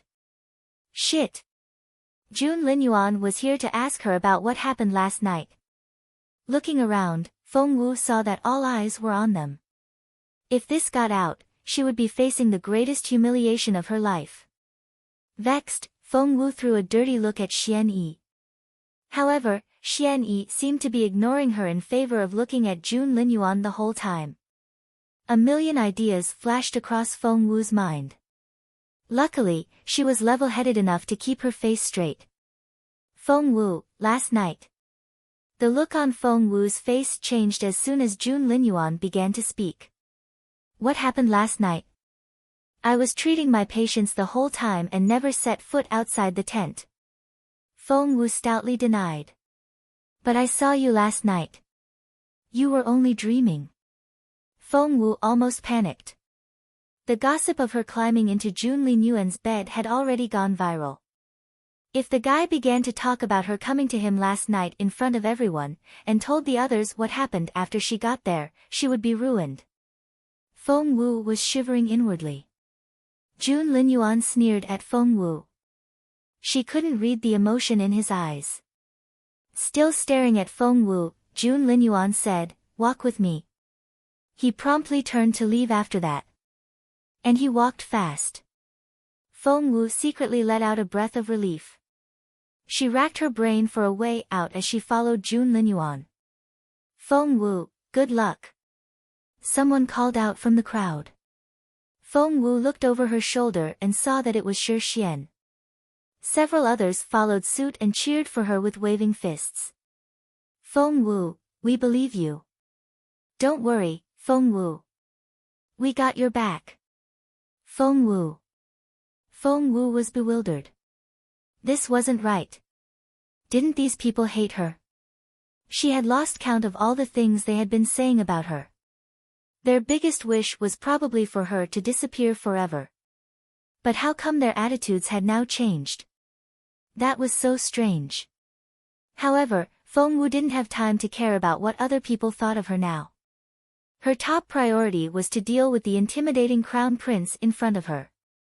Feng Wu had to admit that if she were the one that got drugged in the middle of the night and kissed against her will, she'd be pissed, too. No, she would be furious. Feng Wu cringed a little. She was in a lot of trouble. Thump. Feng Wu was too lost in her thoughts to watch where she was going. Jun Linyuan just happened to halt at that moment and turned around. Hence, Feng Wu bumped into Jun Linyuan's chest. She might as well be throwing herself at him. Feng Wu was so embarrassed when she realized that she would never be able to explain herself. Rubbing her nose, Feng Wu gave Jun Linyuan an accusing look. The pain brought tears to her eyes and she wrinkled her nose. His chest was so hard. She thought she had broken her nose or something. Jun Linyuan's eyes were frighteningly bright as he stared at Feng Wu. They were a little red from lack of sleep. 879 His Royal Highness likes you. 2. Of course he didn't get enough sleep. After what happened last night, he tossed and turned in bed and didn't get any sleep. That was Jun Linyuan's very first time experiencing a sleepless night. Jun Linyuan's gaze was sharp and brooding. Feng Wu stared back at him with accusing eyes. A strange awkwardness hung in the air. You, both spoke at the same time. And they stopped right away. They spoke in unison again. And were both cut off once more. The awkwardness was back. That was because both of them were recalling what happened last night. Ahem, in the end, the crown prince broke the silence. His gaze never moved away the whole time. Don't you have anything to say to me? Jun Linyuan raised his chin. Feng Wu decided that she would continue acting. What should I say? What should she say? Jun Linyuan could hear blood rumbling in his ears as he glared at Feng Wu. Feng Wu took a step back, prepared to flee. Jun Linyuan just looked so frightening now. The look he gave her reminded her of a jaguar staring at its prey. Pursing his lips, Jun Linyuan narrowed his eyes. You want to run away from me? He grabbed Feng Wu's wrist and tightened his grip. Feng Wu gritted her teeth. That hurts. But the teenager didn't loosen his grip. Instead, his gaze only became fiercer. Feng Wu thought he was going to snap her wrist. She drew in her breath. Jun Linyuan, what on earth do you want from me? Last night at about 12:45, you were in my cabin. Jun Linyuan squeezed out those words through gritted teeth. Taking a deep breath, Feng Wu feigned a casual tone. I see. That's what you're here for. Feng Wu paused for effect. Jun Linyuan snorted. Finally, the girl was going to admit what she had done. Feng Wu said, well, if that's why you're mad, you can have my apology. It really was my fault. Jun Linyuan glanced at her arrogantly. He didn't expect this unruly girl to say sorry. Feng Wu grinned and said apologetically, I made a bet with Xian Yi and lost. That was why I was in your room last night. The proud look disappeared from Jun Linyuan's face immediately and he looked like he was going to explode. But Feng Wu didn't notice any of that. She sighed. Chaoga needed cleansing bee pills and Xian Yi had them. That was why I accepted the bet. Feng Wu had no problem selling Xian Yi out. Achoo. The teenager in a green robe and with a sword between his crossed arms stood ramrod straight in the wind. He sneezed all of a sudden. Feng Sun was bemused. Xian II, are you alright? Yes. Xian Yi darted a look in the direction that Feng Wu and Jun Linyuan had disappeared in. I think. However, he thought wrong. He was going to be in so much trouble. Jun Linyuan stared at Feng Wu. What did you just say? What kept him awake the whole night turned out to be a bet. Someone as proud as Jun Linyuan could never accept such an explanation. His face turned livid. Seeing the grim look on his face and his stiff back, Feng Wu tried to appease him. Oh my, just think of it as a dream. You don't even like me, so it shouldn't affect you at all. Shouldn't affect him.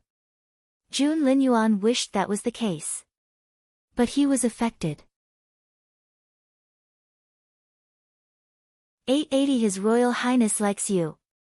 3. Jun Linyuan's gaze was sharper than a blade and he flushed when he said, but you kissed me. Feng Wu waved her hand in a devil-may-care manner. You know what? Just think of it as a mosquito bite or something. I don't even care that much myself, so why should it bother a guy like you?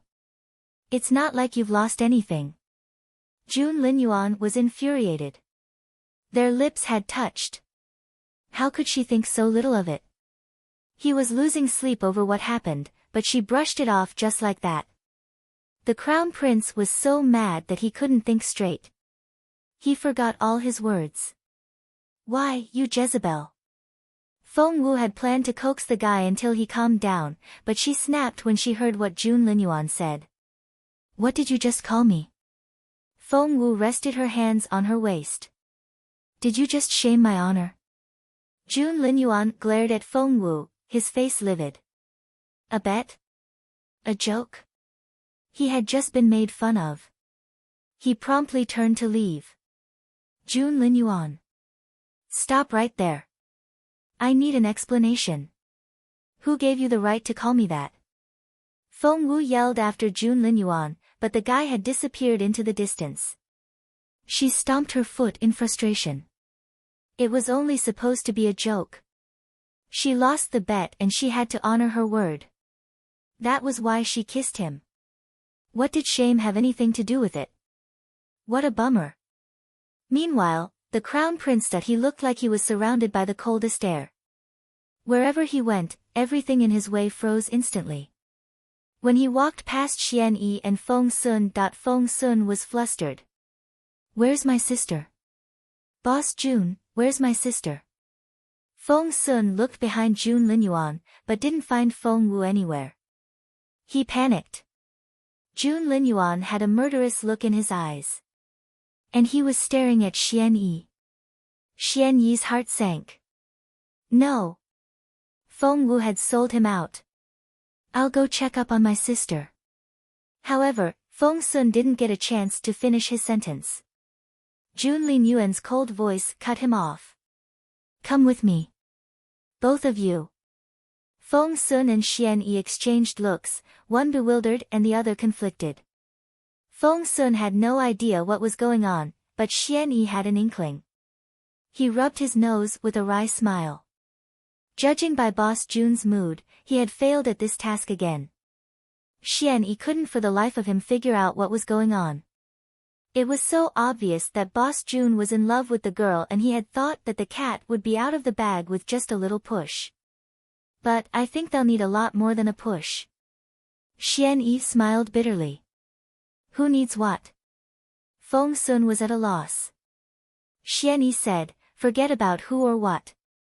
My problem now is that nature's calling. Feng Sun waved him off. I'll go find Boss Jun first. Sure. Poor Feng Sun, he went to Jun Linyuan without a clue about anything. Seeing Feng Sun arrive on his own, Jun Linyuan frowned and his face grew darker.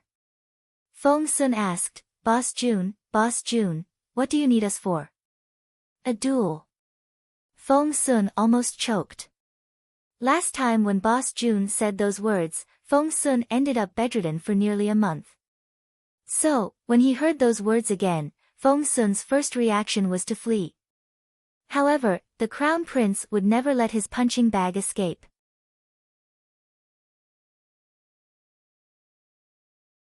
881 His Royal Highness likes you. 4. Jun Linyuan grabbed Feng Sun by the back of his collar. Xian Yi, who had been hiding behind a pile of snow, lost all courage and decided not to show his face after all. Feng Sun cried out, Boss Jun, I don't want to fight you. I admit defeat. I give up. No, you're not. This isn't a duel, but a one-sided thrashing. Please let me go. I don't want to be your punching bag. Fight me, then. Jun Linyuan smirked. He had to vent his rage, and anyone could be the target. Not to mention that Feng Sun was little Feng Wu's brother. Shortly afterward, everyone heard Feng Sun screaming in the distance. Feng Wu rushed to his rescue. Seeing how Jun Linyuan was treating Feng Sun, Feng Wu lost her temper. She stood between the two guys and faced Jun Linyuan with her arms spread out. Jun Linyuan's hand was smashing down in Feng Wu's direction. Ah! Everyone cried out in fear. Feng Wu's head would be split open if that fist landed on her head. Did His Royal Highness hate Feng Wu that much? Feng Wu was actually a nice person. Feng Wu closed her eyes in fear. The wind grazed against her cheek like a sharp razor. For a moment there, Feng Wu thought she was going to die. The fist was only a few centimeters from Feng Wu's face now. Holy shit! Many covered their eyes. They couldn't bring themselves to watch this anymore. It was too frightening. However, Jun Linyuan's fist missed Feng Wu's head by a millimeter at the last moment. SSSS. Feng Wu drew in her breath. She had really thought she was going to die. Jun Linyuan paused and stared at Feng Wu with a brooding and fierce look in his eyes. He wouldn't be challenged like this. The air felt very heavy. Many were worried about Feng Wu. Someone said quietly, actually, Feng Wu is a really nice person. Once that was out, everyone began to gingerly speak their minds. Your Royal Highness, Feng Wu's really kind. She taught us to hide in the snow caves. And she told us to keep warm with heated stones. Anne. Your Royal Highness, please forgive Feng Wu, someone called out. At those words, many dropped to their knees and called out, Your Royal Highness, please forgive Feng Wu. Jun Linyuan was speechless. He was so mad that he wanted to throttle the girl, but of course he couldn't bring himself to do it. However, he didn't expect her to be so popular. Throwing a dirty look at Feng Wu, the crown prince stormed off. Shi Xian and the others were baffled. They did it. Feng Wu, everyone rushed to Feng Wu and gathered around her in bewilderment. What did you do? Why is His Royal Highness so mad? That's an understatement. He was going to kill Xiao Wu. Well, all is fine now. Xiao Wu, I'd stay out of His Royal Highness's way if I were you. You might get killed for no reason. Alright. Feng Wu didn't know what to say. Well, Feng Wu, what was that all about? Feng Wu scratched her head. She couldn't tell them that she had snuck into Jun Linyuan's bedroom in the middle of the night, even if she had only been fulfilling her promise. I have no idea. Feng Wu rubbed her head and put on an innocent look. Recalling how unpredictable the crown prince was, everyone sighed in resignation. The guy was a mystery. Poor little Feng Wu. 882 His Royal Highness likes you. 5. Come over here. Feng Sun led Feng Wu to the back of the pile of snow. Xian Yi tried to sneak off, but Feng Sun dragged him back. The three of them were the only ones left in the clearing. Because of the chilly wind, all three crouched down and formed a circle. Feng Sun asked Feng Wu right away, I didn't want to ask you in front of all those people, but we're alone now. My dear sister, what did you say to Boss Jun just then? Feng Wu looked the most innocent. Nothing. Feng Sun snorted. If that's the case, why was Boss Jun so pissed? Feng Wu said, he's always pissed. Feng Sun rubbed his nose. She was right. But he was especially pissed this time. He even forced me into a duel. Feng Sun had yet to recover from the shock. Patting his chest, he said, Boss Jun did it once before. He dragged me into a duel last time for no reason, too. Feng Wu frowned. My dear brother, I wouldn't call ass-kicking a duel. Feng Sun was almost in tears. Can you at least try to be tactful about it? Although, you do have a point. Boss Jun never fights or duels, he only beats people up or kills them. Feng Wu didn't know what to say. I told him no, but you know what he told me? I was going to be his partner in training. Feng Sun sounded frustrated. You have to be an equal match to be a partner in training. Do you think that's what I am? An equal match? Feng Wu rubbed her nose. Not really. You don't say. Feng Sun stomped his foot. A partner in training for him is as good as a punching bag. Feng Wu and Xian Yi nodded in unison. Feng Sun darted an aggrieved glance at Xian Yi. Xian II, why are you always so lucky? Xian Yi was confused. Huh? Feng Sun said, you just happened to hear the call of nature at that moment? We could at least have shared the beating if you were with me. Xian Yi rubbed his nose. Well. Feng Wu and Xian Yi exchanged looks. They reached an agreement right away. No one was to talk about that bet.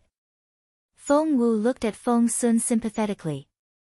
Feng III, it must have been so hard keeping yourself alive when growing up with Jun Linyuan. It wasn't always like this. Boss Jun is really, really angry this time. Feng Sun shook his head. He's really that pissed? Yes. Isn't he always angry? He's not. His mind was wandering off just this morning. And not only was he absent-minded, he was even smiling a little.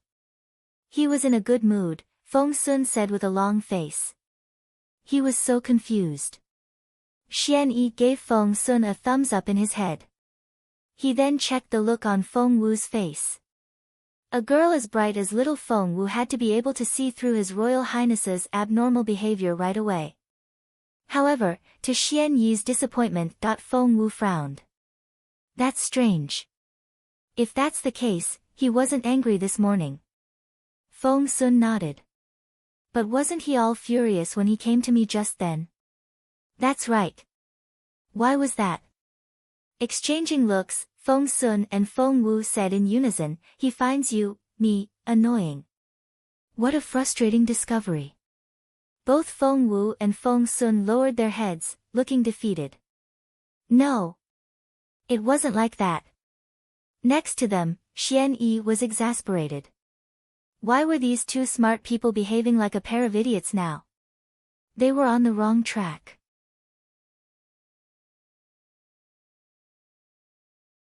"883 His Royal Highness likes you." 6. Xian Yi tried to lead them in the right direction. Do you think there's another possibility? What is that? Feng Wu and Feng Sun turned their heads in unison and stared at Xian Yi.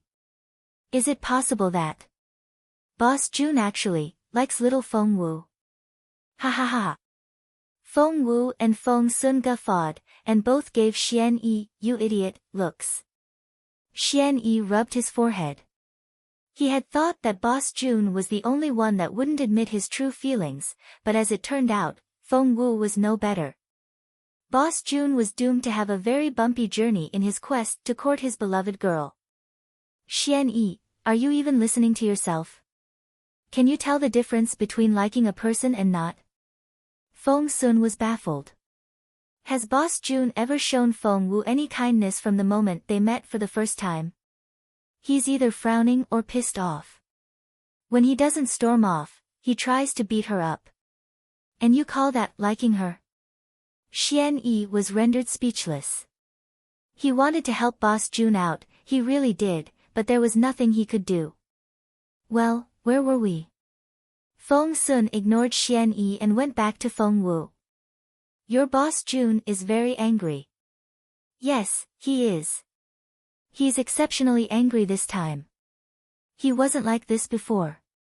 He used to be so graceful, aloof, and majestic. He never showed his emotions.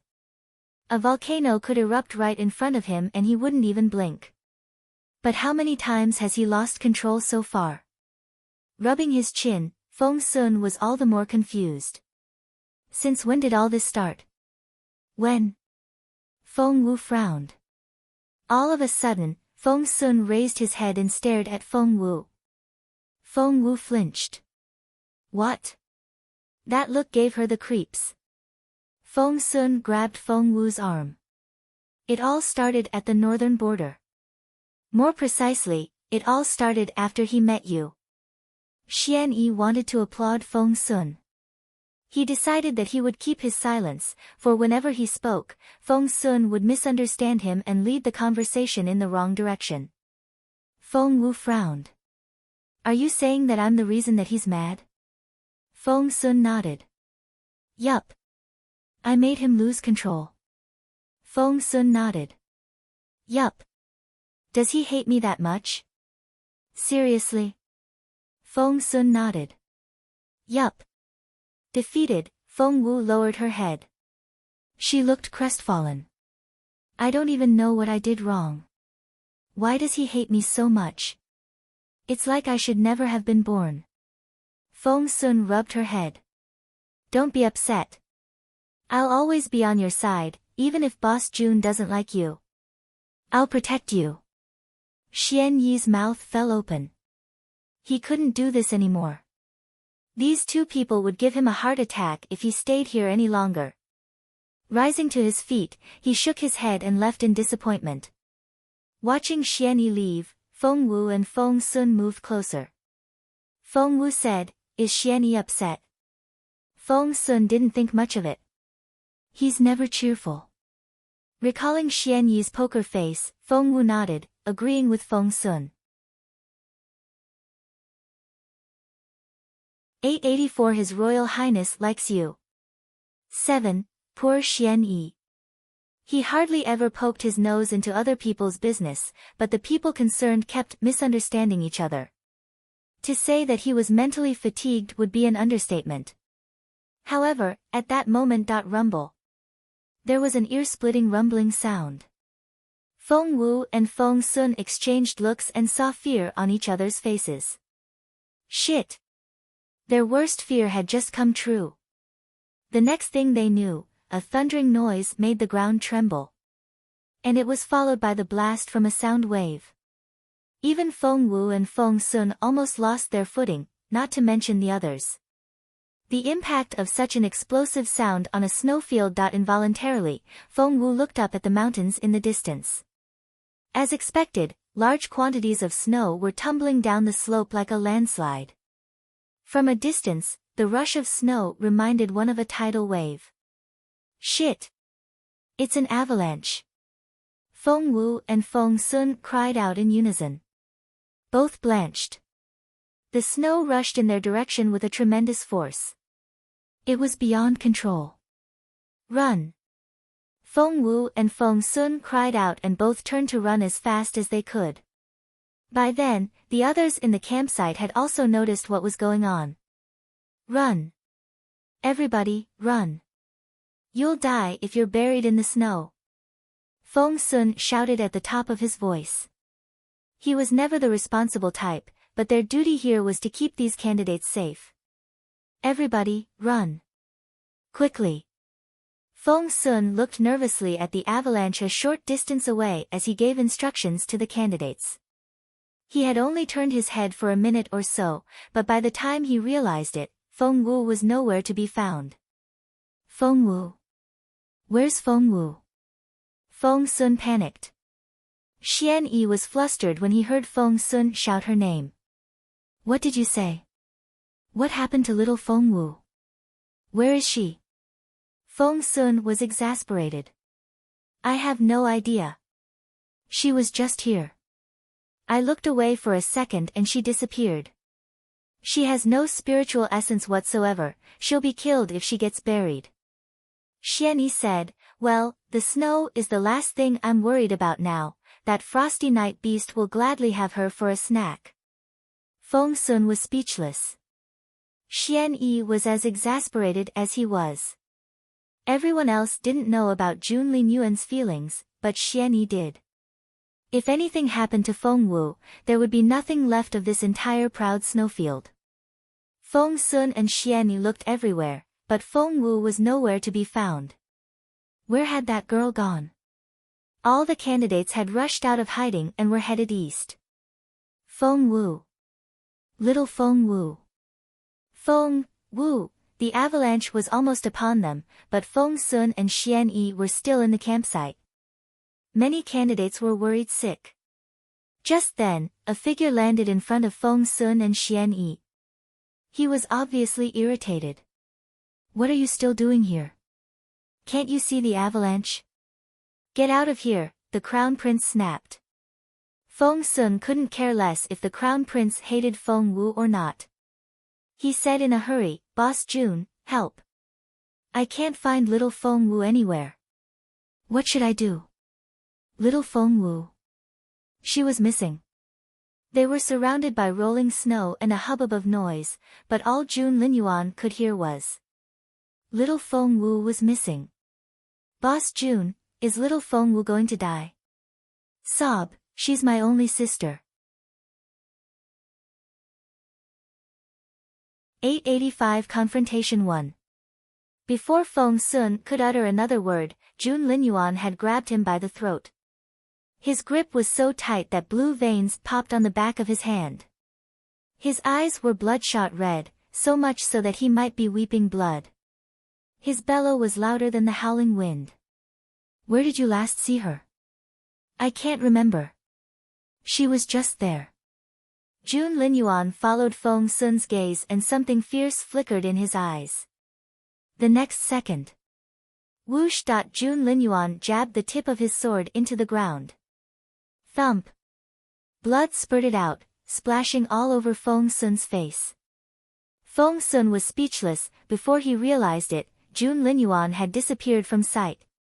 Back in the imperial capital. In the imperial palace, the Empress Dowager was throwing a tantrum when Master Bai came into the hall.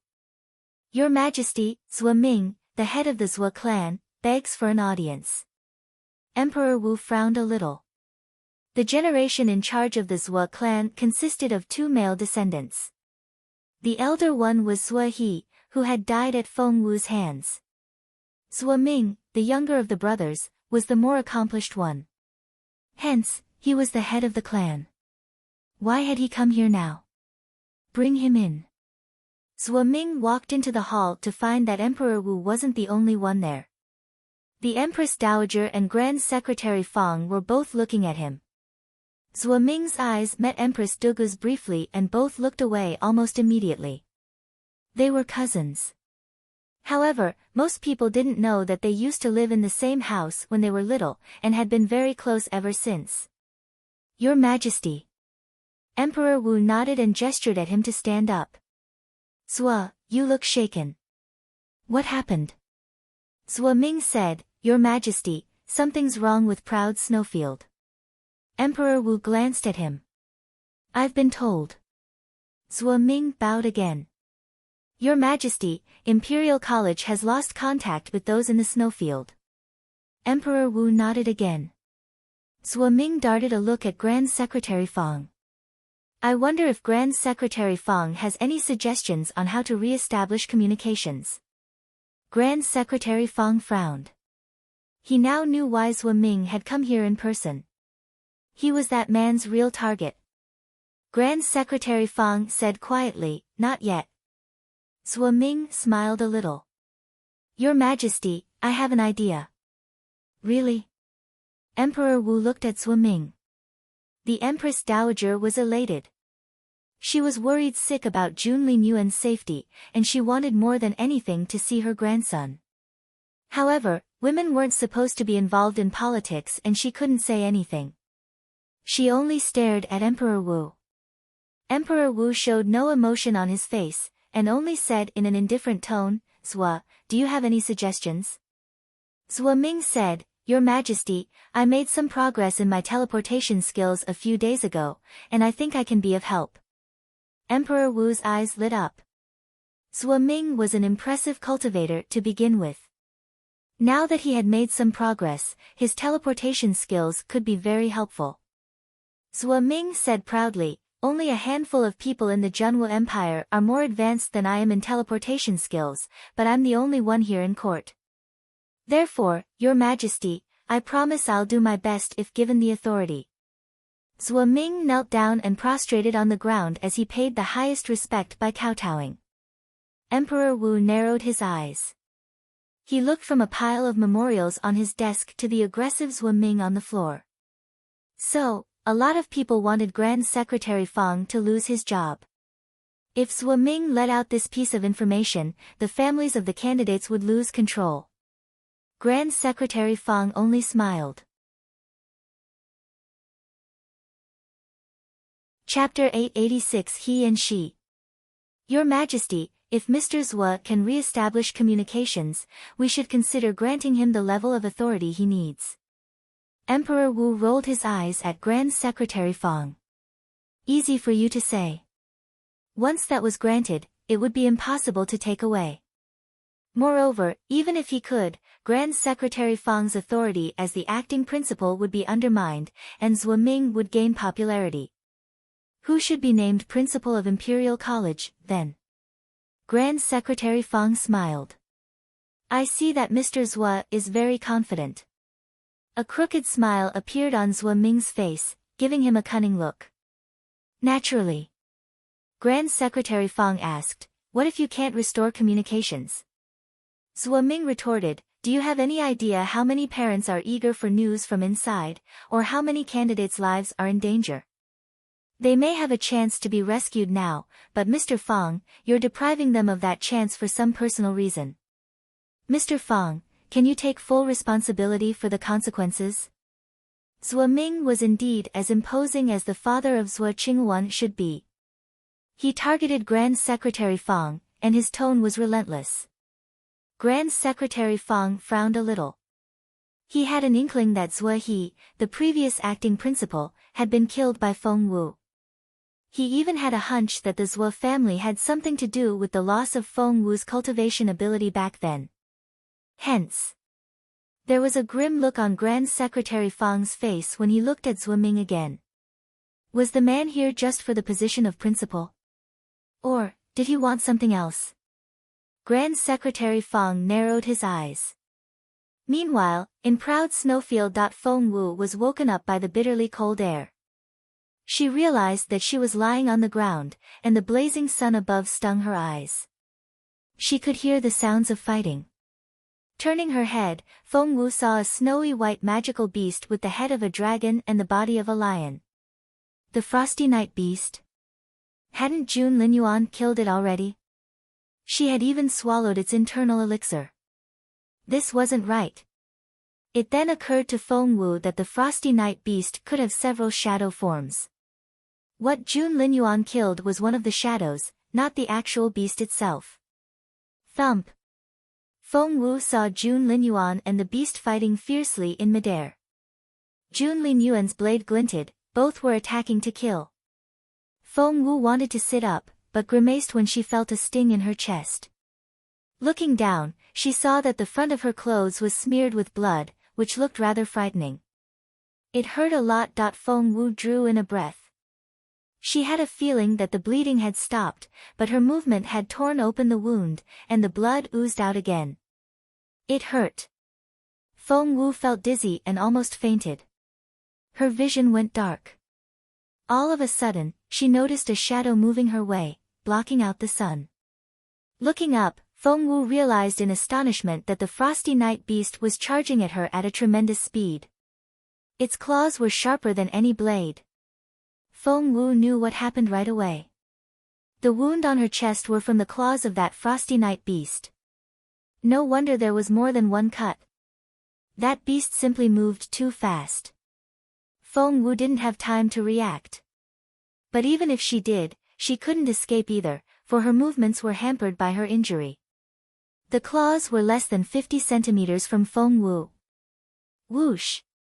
A sword came out of nowhere and hacked down at the beast's claws. Crack! Chapter 887 What Happens in the Snowfield. 1. 3 claws were chopped off at the base. And 3 streams of blood spurted out. The blood caught Feng Wu right in the face, and she was stunned. The frosty night beast darted a malicious glance at Feng Wu. It could sense its internal elixir on the girl. After another brooding look, the beast turned around and fled. The sword also spun in midair before it flew back to Jun Linyuan's hand. Only then was Feng Wu able to breathe again. She had been holding her breath since the beast showed up. The pressure had been suffocating. Looking around, Feng Wu saw that she and Jun Linyuan were the only people here, for as far as the eye could see. The crown prince put down his sword and marched toward her. His black hair and long robe flapped in the wind, and he looked every bit what an extraordinary swordsman should look like. For some unknown reason, Feng Wu couldn't look away from him. Are we the only ones here? Where are the other people? I can't see any of them here. As soon as Feng Wu opened her mouth, Jun Linyuan crouched down and glared at her. Feng Wu was bewildered. You! Jun Linyuan lashed out at her. Are you an idiot? Why didn't you hide from that beast? Feng Wu was at a loss. How was I supposed to know it was coming? It snatched me before I realized it. I'm as baffled as you are. Face dark, Jun Linyuan rose to his feet and turned to leave. Feng Wu was exasperated. As far as she could see, the two of them were the only people here. And that frosty night beast was lurking somewhere. She would have no chance if he left without her. Feng Wu cherished her life. The next moment, she reached out and grabbed Jun Linyuan's sleeve. The crown prince glared at Feng Wu over his shoulder. Feng Wu smiled obsequiously. Teehee. This is so unexpected, but I'm sure there's a reason fate brought us together here, right? Jun Linyuan rolled his eyes at Feng Wu. Fate had nothing to do with any of this. He had been keeping an eye on her and came here to find her as soon as he realized something was wrong. Otherwise, even he wouldn't have been able to catch up with that frosty night beast.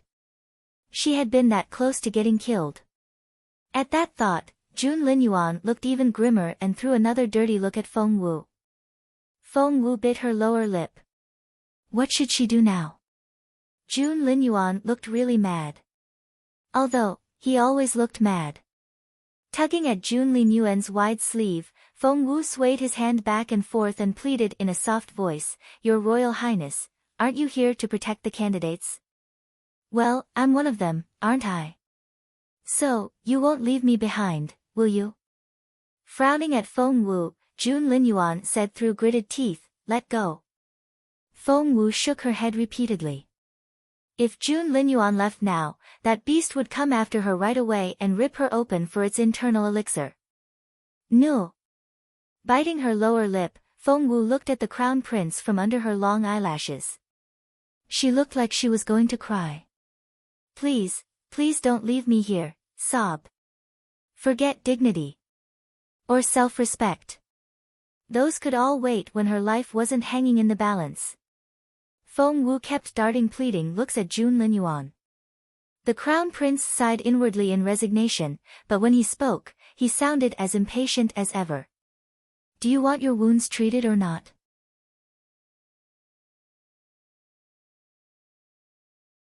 Chapter 888 What Happens in the Snowfield. 2. Huh. Right. Feng Wu's face lit up. Face dark, Jun Linyuan crouched down in front of Feng Wu.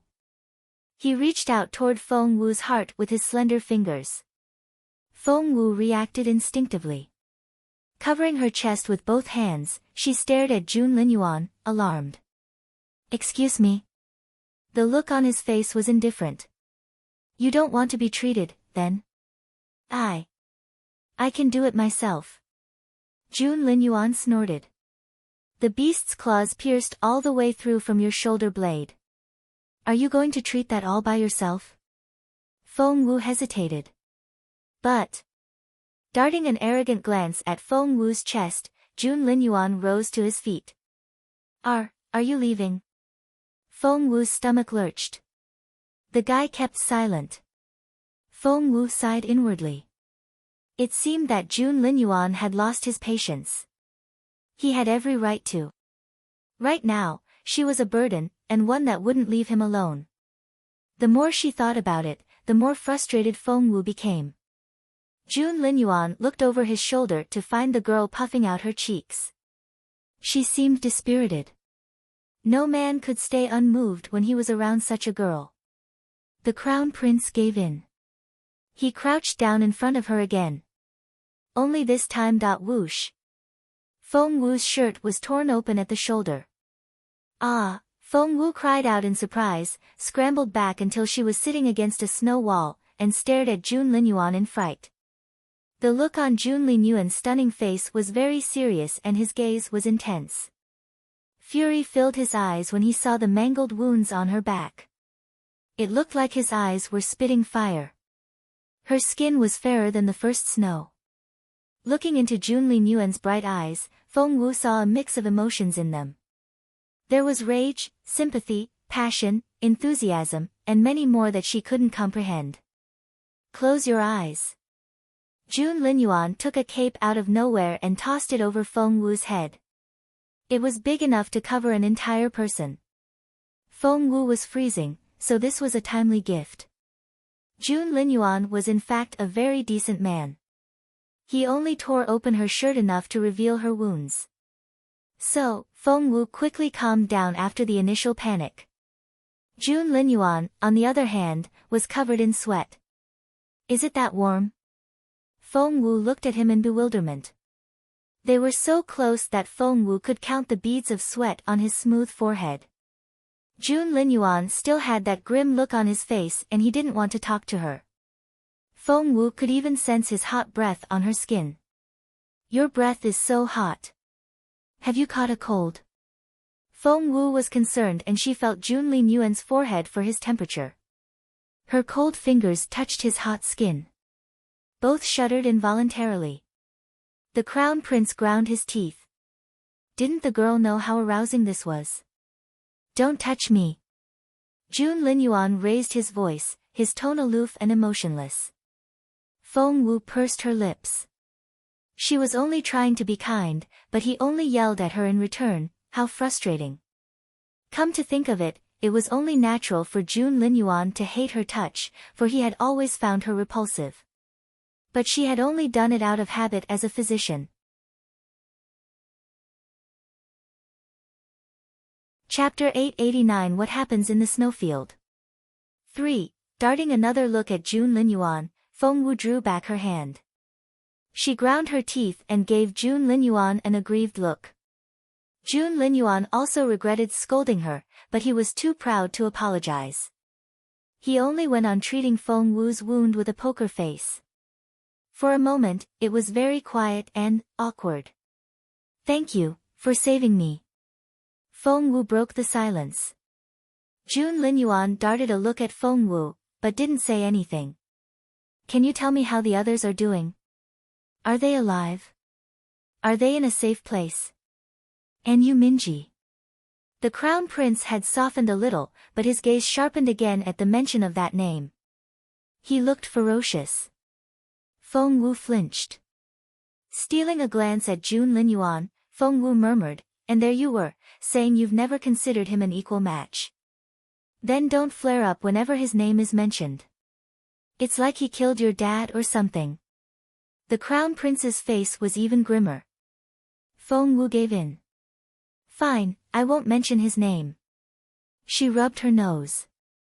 Since Jun Linyuan was obviously annoyed, she decided she wouldn't ask and be rebuffed again. The awkwardness set in once more. Jun Linyuan rose to his feet all of a sudden and Feng Wu looked up as well. Are you trying to freeze to death? No, Feng Wu shook her head immediately. There you go. The crown prince didn't look at her when he began to cast a spell with his nimble fingers. Soon. Feng Wu had been sitting against a snow wall. With Jun Linyuan's movements, 3 more walls rose up and converged above their heads to form a dome. Feng Wu didn't know what to say. The guy had just built a solid snow house in under a minute. That was spectacular. Feng Wu stared at the house in amazement. She was still savoring the sculpture-like roof when Jun Linyuan turned to leave. "Where are you going?" Feng Wu cried out. He had bandaged her up and built her a house. Did he think he had done enough and was going to leave her here? If this were any other day, Feng Wu would happily see the man off. However, that frosty night beast was lurking somewhere. It would be able to turn Feng Wu into a pancake with a single strike. She didn't want to die. "I'm going hunting." He left after those words and was soon out of sight. Well, he should be back soon, right? Feng Wu wrapped the luxurious cape tightly around herself, leaving only her head poking out. Her eyes darted around cautiously. The cape smelt like Jun Linyuan. It was cool, refreshing, and unique. To her surprise, she liked the scent. With the cape around her, Feng Wu felt very safe.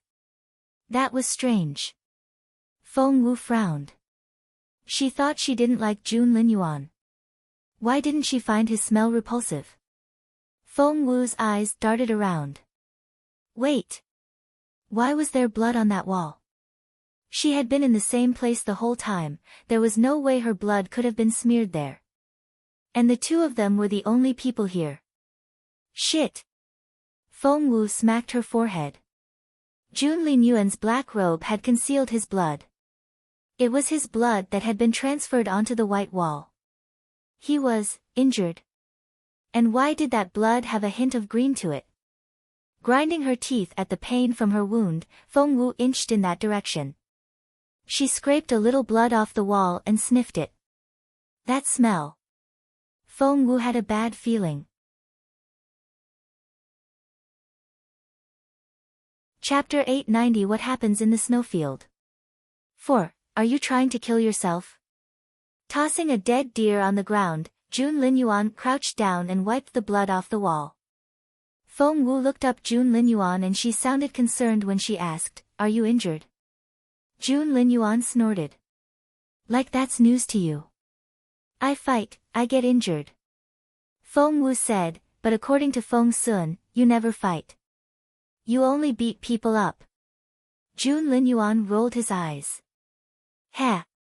Feng Wu asked in an earnest tone, "Do you feel unwell?" Crouching down, Jun Linyuan looked into her eyes. She couldn't decipher the look on his face. "Is this your way of showing your concern for me?" Concern? Feng Wu didn't think she was concerned for him.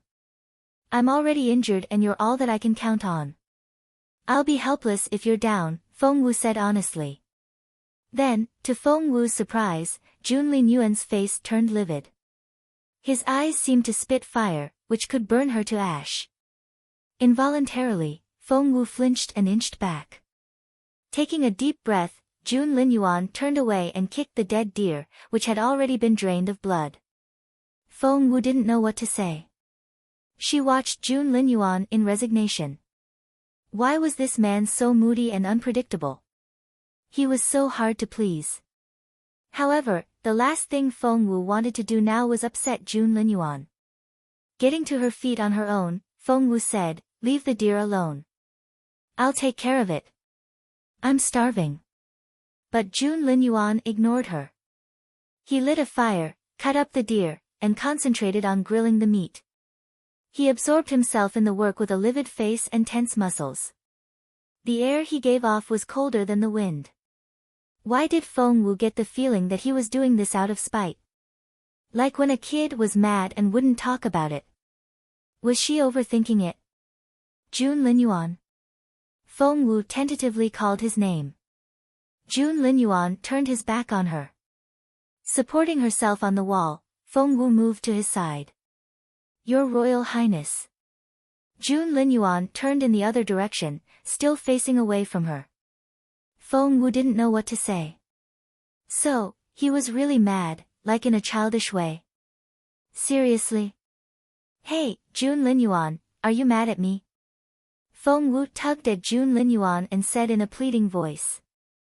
Instinctively, Jun Linyuan wanted to throw off her hand, but he stiffened when he recalled her wounds and her pale face. We're all alone here. It'll be so boring if you won't even talk to me. Right? Feng Wu sat down next to Jun Linyuan. She stared at the fire for a moment before beaming at Jun Linyuan. Right? Jun Linyuan snorted and went back to grilling the meat. Jun Linyuan, let's talk. Shall we? Feng Wu sounded weak because of her injury and her tiny voice made Jun Linyuan feel sorry for her. However, Jun Linyuan only threw a dirty look at her and kept his silence. I know you're angry, Feng Wu said in an innocent voice as she stared at the handsome teenager, whose face glowed in the heat. But I just don't get it. Why are you angry and what are you angry at? Can you please tell me? I'll try my best not to do it again. Okay. The girl looked so adorable when she spoke in a soft voice like this. Jun Linyuan felt as if someone was stroking his chest with a brush, and he almost gave in. But on second thought, the crown prince realized a much more serious issue. She was able to affect his emotions. Chapter 891, What Happens in the Snowfield? 5. She could easily make him angry. Or happy. Or moody. Jun Linyuan's heart skipped a bit and he bolted upright. Ah. Feng Wu had been sitting next to him and the momentum threw her off balance. She fell to the side. But Jun Linyuan caught her in time. That hurts. Despite his quick reaction, Feng Wu still tilted over and stretched her wound. Ouch, Feng Wu drew in her breath and tears welled up in her eyes. That hurt. Please don't tell her that she had ripped her wound open again. Feng Wu unwrapped the cape to check her shoulder blade. Good, there's no blood. The wound's fine. Feng Wu let out a breath of relief. Seeing Feng Wu bare her shoulder without hesitation, Jun Linyuan frowned. Do you ever feel shy? He stared at Feng Wu with conflicted feelings. Her clothes had been torn and her shoulder was uncovered. No other girl would check her wound like that in front of a man. But the girl did it as easily as breathing. Feng Wu looked very innocent when she turned to Jun Linyuan in bewilderment. It's just my shoulder. Just think of it as a sleeveless top. Never mind. It's no big deal. No big deal. Jun Linyuan stared at Feng Wu in disbelief. What's wrong now? Feng Wu's heart sank. He had been happier a moment ago, but that grim look was back on his face. She felt like crying. She had never met a man more difficult to please than the crown prince here. His mood was so erratic that she never knew what he was thinking. As a young woman, you should have scruples. Do you hear me? Jun Linyuan glared at Feng Wu.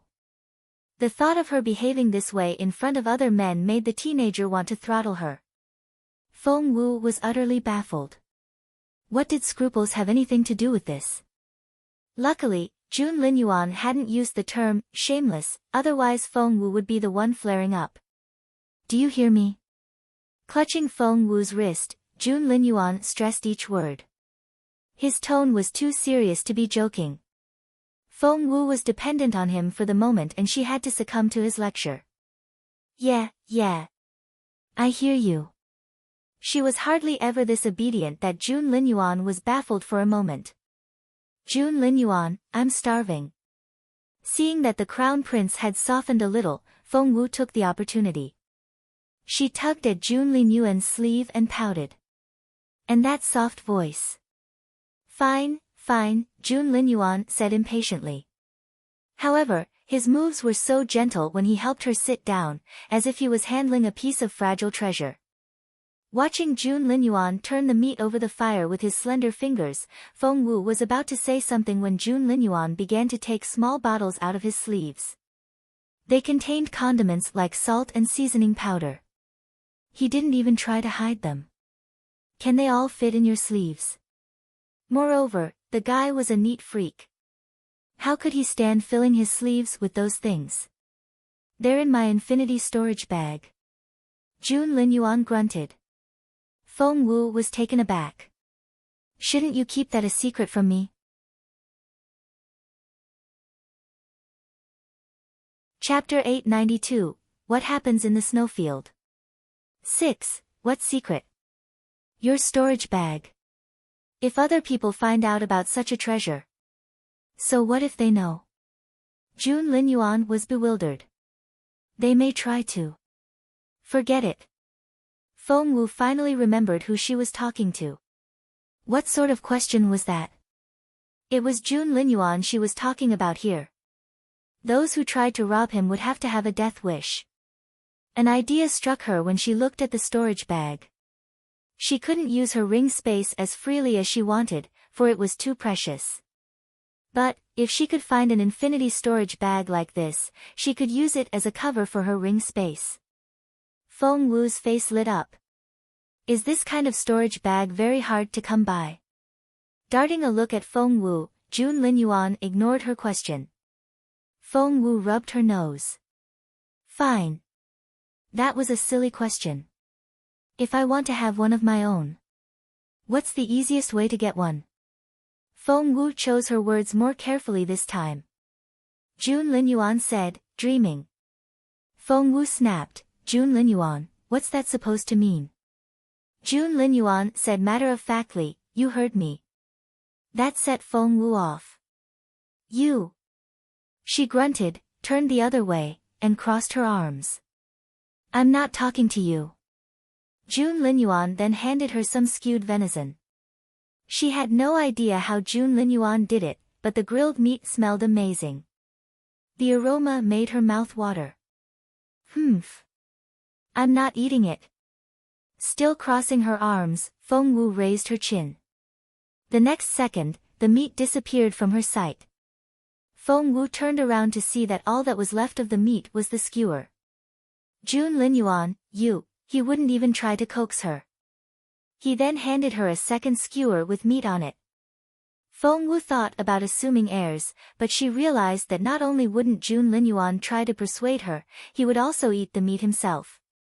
Hence, she forgot about her little pride and took the skewer. One bite and Feng Wu's eyes widened. It was so delicious. The taste was mellow and well-rounded. The meat had the perfect tenderness and it was so juicy that it melted on the tongue. It was superb. Of all the grilled meat she had tasted, this was the first time that Feng Wu wanted to shed tears of joy. Feng Wu barely chewed the meat before swallowing it, then eyed Jun Linyuan eagerly.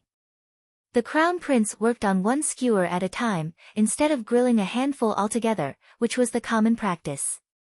However, he was quite efficient, and could grill one skewer per minute. As Feng Wu watched, she began to see how Jun Linyuan was able to do it. No wonder it tasted so good. Jun Linyuan had been grilling the meat with his own abnormal flame, which he had learned to control perfectly. He was able to split the flame into tiny streaks and cook the meat from within so that the fat melted. That was why it was so juicy. No one but Jun Linyuan could grill like this. Feng Wu stared at the skewer in Jun Linyuan's hands so hard that her eyes popped. However, before she could react, the crown prince had eaten the whole thing. Ah! My meat! Feng Wu felt like crying when she saw the bare skewer. Tugging at Jun Linyuan's arm, she cried out, my meat! My meat! My meat! Was that just meat? No, it wasn't. Chapter 893, Am I Not Your Dear Little Sister? The meat contained the energy of Jun Linyuan's abnormal flame, and the energy had been released so that other people could absorb it. Feng Wu sensed that there was a little more fire energy in her dantian after eating the first skewer. It wasn't grilled meat, but ambrosia. Jun Linyuan darted an indifferent look at Feng Wu. She was tittering like a little bird. Right now, she was behaving like a normal child, and he almost wanted to rub her head. However, Jun Linyuan was too proud to let his emotions show. Raising his hand, he was going to eat up the next skewer. Ah, my meat. My meat. Vexed, Feng Wu grabbed Jun Linyuan's arm and tried to take it from him. But Jun Linyuan wouldn't let her. Feng Wu was holding onto him like a monkey on the tree. Gimme gimme gimme. You can't have it. Jun Linyuan. Humph. Your Royal Highness. Humph. Brother Jun, Brother Jun, Brother Jun, am I not your dear little sister anymore? The things Feng Wu would say for food. She was unscrupulous like that. Her sweet voice was like a feather brushing against Jun Linyuan's chest. It was ticklish. Even someone as overbearing and arrogant as Jun Linyuan had to surrender to her pleading. He cleared his throat and cast a stern look at Feng Wu. Have you no shame? Feng Wu looked perfectly innocent. According to Feng Sun, you're like my half-brother, right? Jun Linyuan cursed Feng Sun in his head. Achoo! Over on the other side of the campsite, Feng Sun and Xian Yi were able to help all the candidates escape, even the unconscious Gong Sun Qing. They were catching their breaths when Feng Sun sneezed. He rubbed his nose. Who's talking about me behind my back? Little Feng Wu, maybe? Xian Yi asked. Feng Sun rubbed his nose and looked concerned. I hope it was her. If she has time to talk about me, she should be out of harm's way. Xian Yi patted his shoulder. Don't worry. Boss Jun went after her. I'm sure he'll find the girl. Feng Sun shook his head. Judging by the look on Boss Jun's face, I think Xiao Wu has been taken by that frosty night beast. Xian Yi nodded. Feng Sun didn't try to keep his voice down, so many other candidates heard him. And they all had different opinions. Many were either worried about Feng Wu or felt sympathetic. However, there were also people like Mu Yaoyao, who were filled with delight at Feng Wu's misfortune. Yao Ying said under her breath, has Feng Wu been taken by the frosty night beast? Mu Yaoyao nodded. Is she going to die, then? Mu Yaoyao nodded. But didn't His Royal Highness go after her? Mu Yaoyao smirked. His Royal Highness hates Feng Wu. What do you think is going to happen? Yao Ying cried out a little. I see. Mu Yaoyao grinned. It seems that we won't have to see Feng Wu out and about anymore. Life will be so pleasant. Of course, people like Mu Yaoyao kept their joy to themselves and didn't let it show. After all, Feng Sun had made it clear that he was on Feng Wu's side and he would always back her up. Because of that, Mu Yaoyao didn't dare mess with Feng Wu openly. However, Feng Sun was saying something similar.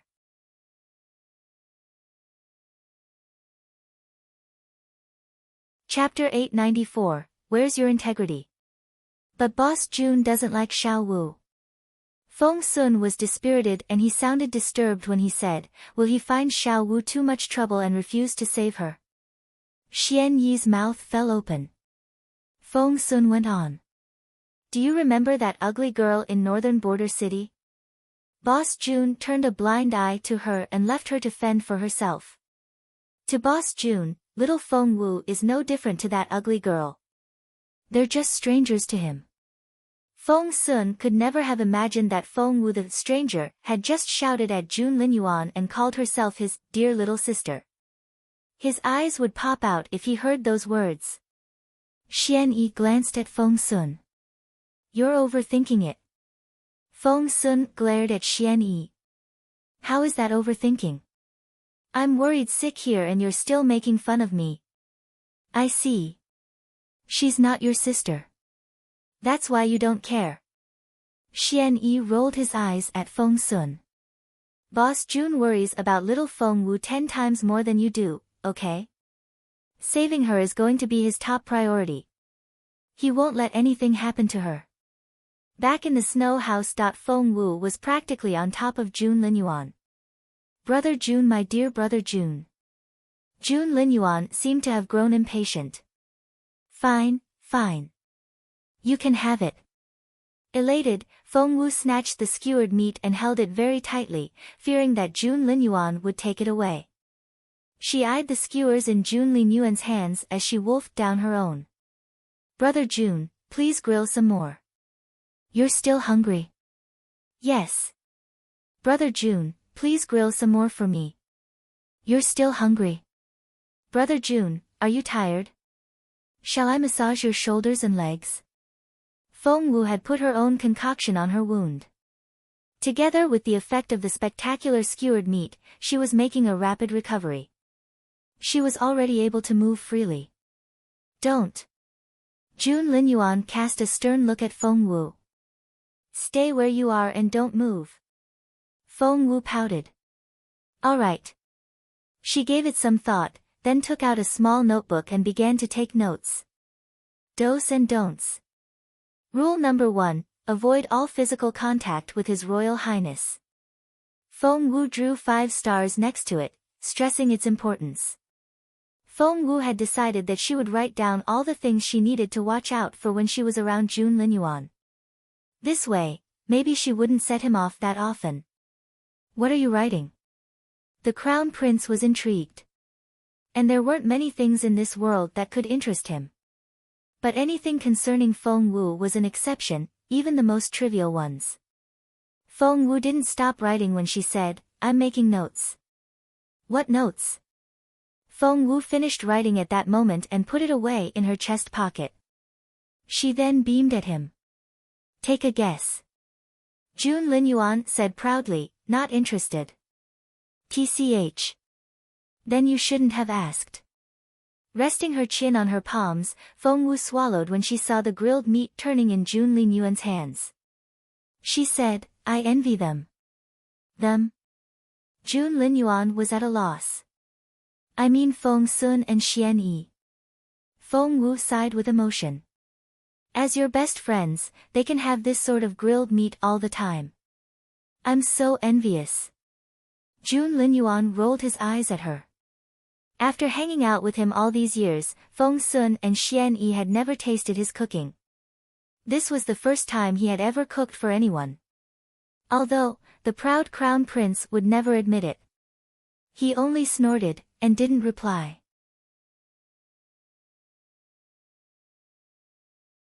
Chapter 895, A Love Confession. 1. That night, a pair of teenagers sat against the wall in front of the dancing flames. Their beautiful faces glowed in the warm light. They looked as pretty as a picture. All was harmonious and peaceful, and one could almost see pink bubbles in the air. Warmed up by the fire, Feng Wu began to doze off. She nodded like a chicken pecking at grain. Seeing this, Jun Linyuan shook his head and gently pressed her head to his shoulder as he mumbled, "Troublesome woman." The girl had to be asleep. Otherwise, she would have jumped to her feet at the retort, protesting his comment. At the thought of the girl yelling at him with her hands on her waist, Jun Linyuan shook his head with a wry smile. He was baffled when he saw his reflection in the ice. He was grinning like a goofball. Jun Linyuan, the person capable of shaking the empire with his anger, was smiling at the girl like a fool. What was more, he could think of nothing but the girl. He was obsessed with her smile, her voice, her movements, her everything. The unusual feeling was both intoxicating and dangerous. Turning his head, Jun Linyuan saw how her eyelashes cast shadows on her face.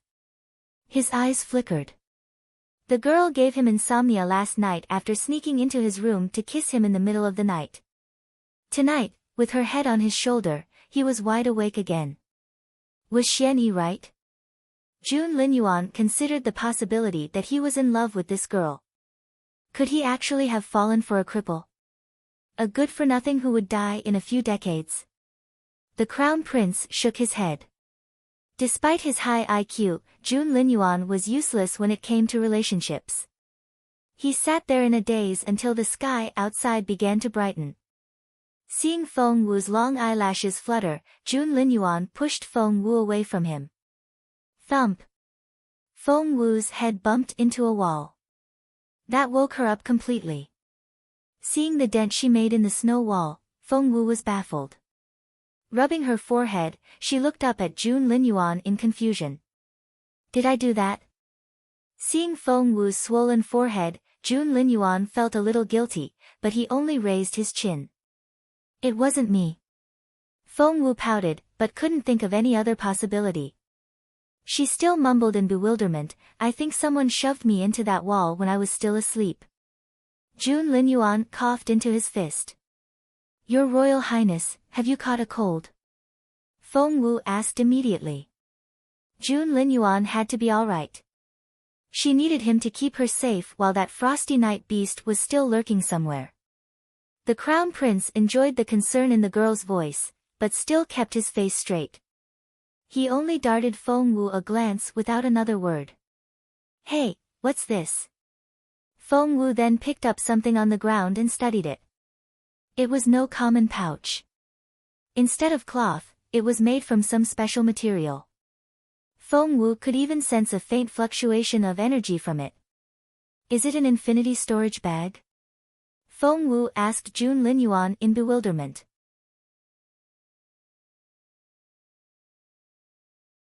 Chapter 896, A Love Confession. 2. Is it an infinity storage bag? Feng Wu asked Jun Linyuan in bewilderment. Jun Linyuan snorted. It really is. Feng Wu's eyes twinkled. She would like to have one of her own. That way, she would be able to conceal the fact that she had a ring space, which would make things much easier for her. Jun Linyuan glanced at her, then gave her an indifferent nod.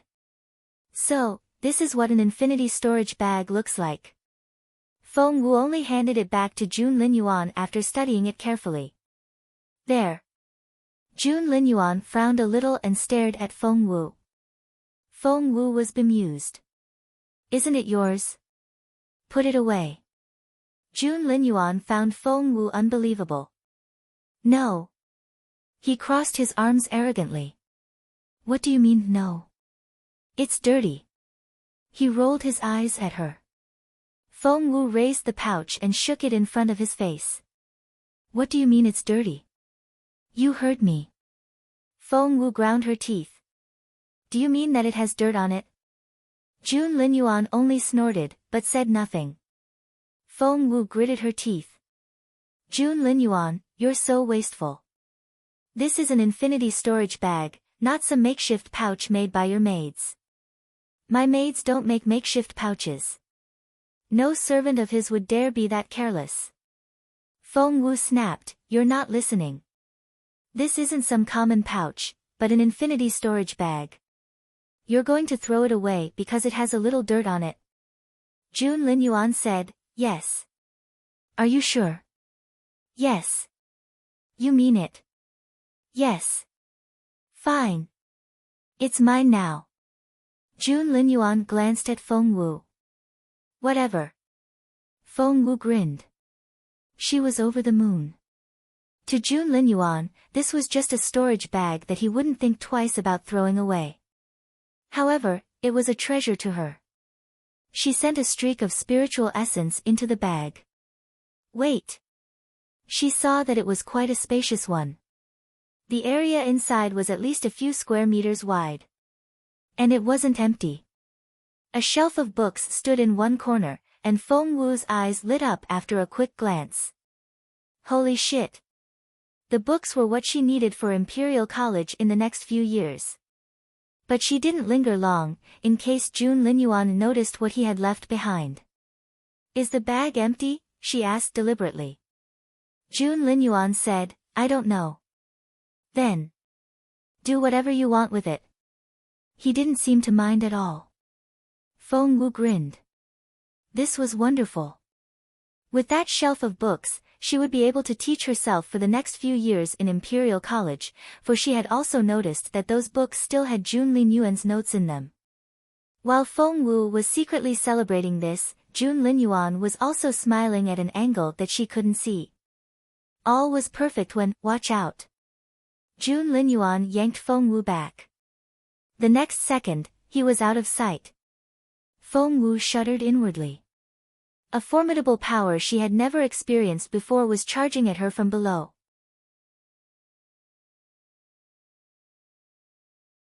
Chapter 897, A Love Confession. 3, run! Jun Linyuan shouted at Feng Wu.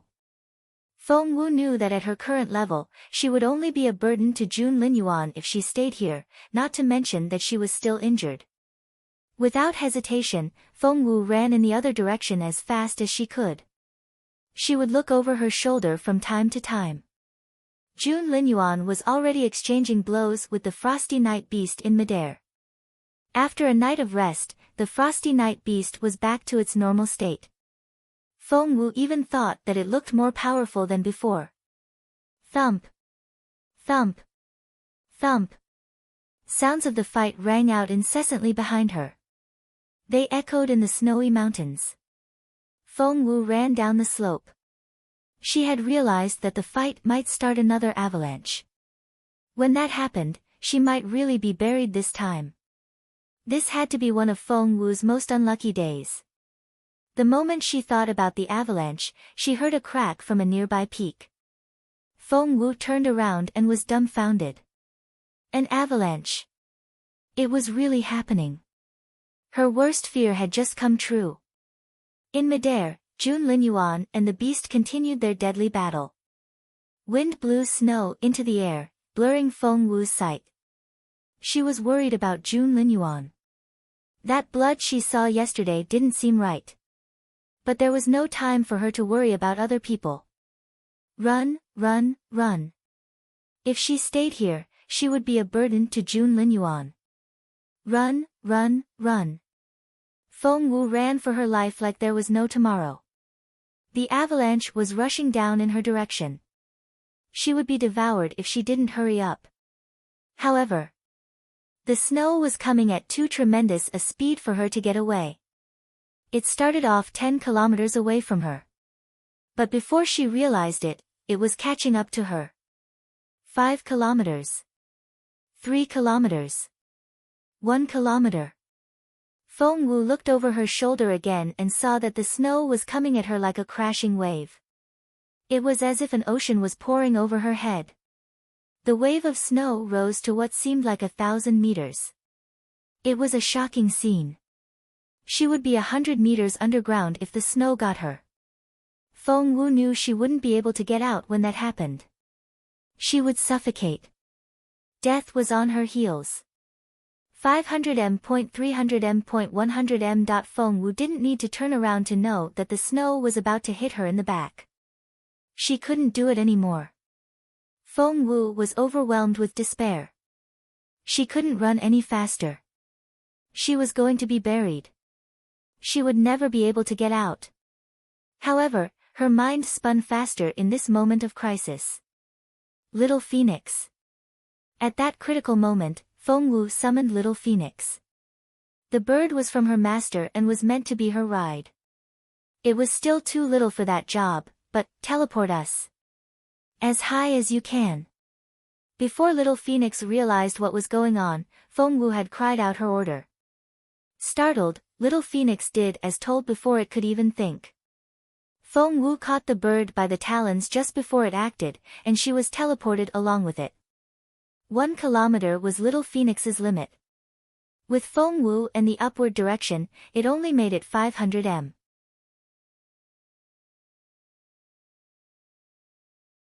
Chapter 898, Jun Linyuan, 1. Right at that moment, the avalanche caught up to them. The wall of snow smashed down on Feng Wu and Little Phoenix. At the last moment, Feng Wu put the bird back into her ring.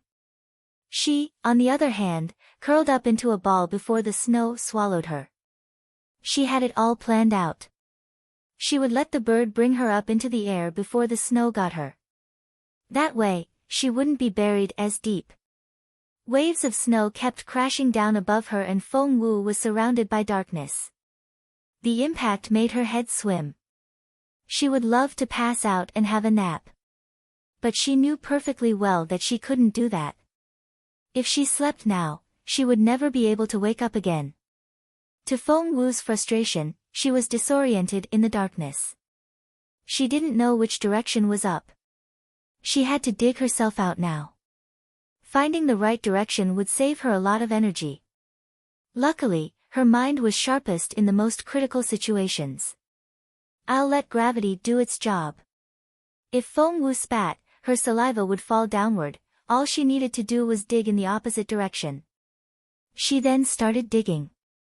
Thanks to her achievements in both the ice and fire attributes, she was able to melt an upward tunnel that was wide enough for her to crawl through.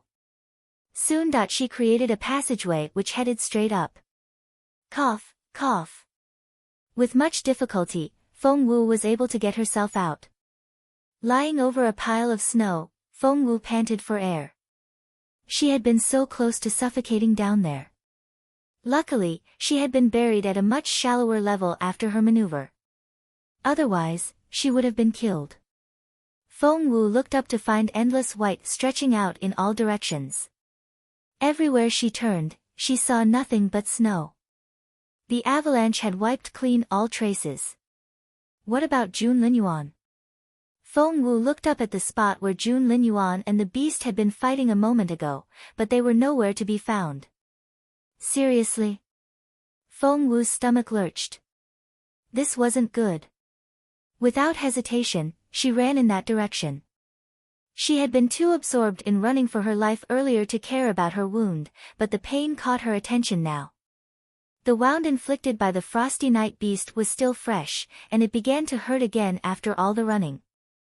But none of that mattered. She needed to find Jun Linyuan now. Was he all right? Feng Wu had confidence in Jun Linyuan, but she recalled the blood on the wall. It had smelled funny. Feng Wu suspected that the guy had been poisoned, but Jun Linyuan wouldn't let her see it, which vexed her. As a result, his wound had remained untreated. Feng Wu smacked her head in frustration. She shouldn't have overlooked it. Before long, she reached the spot where the fight had taken place. The snow walls were long gone, presumably buried by the avalanche. There was nothing but snow here. Jun Linyuan was nowhere to be found. Nor was the beast. It was as if they had never been here. Jun Linyuan.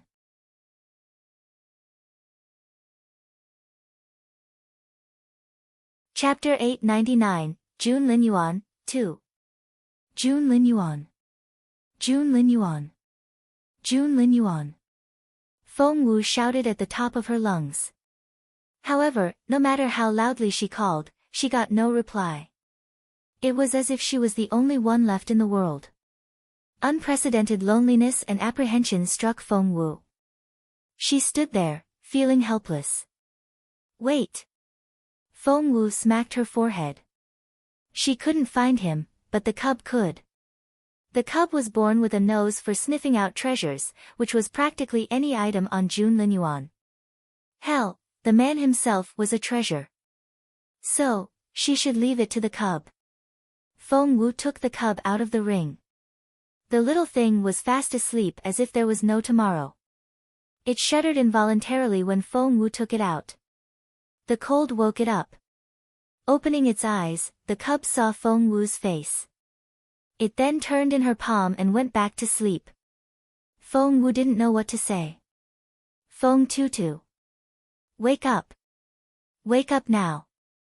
Feng Wu patted the cub's head. Feng Tutu opened its sleepy eyes and looked at Feng Wu in bewilderment.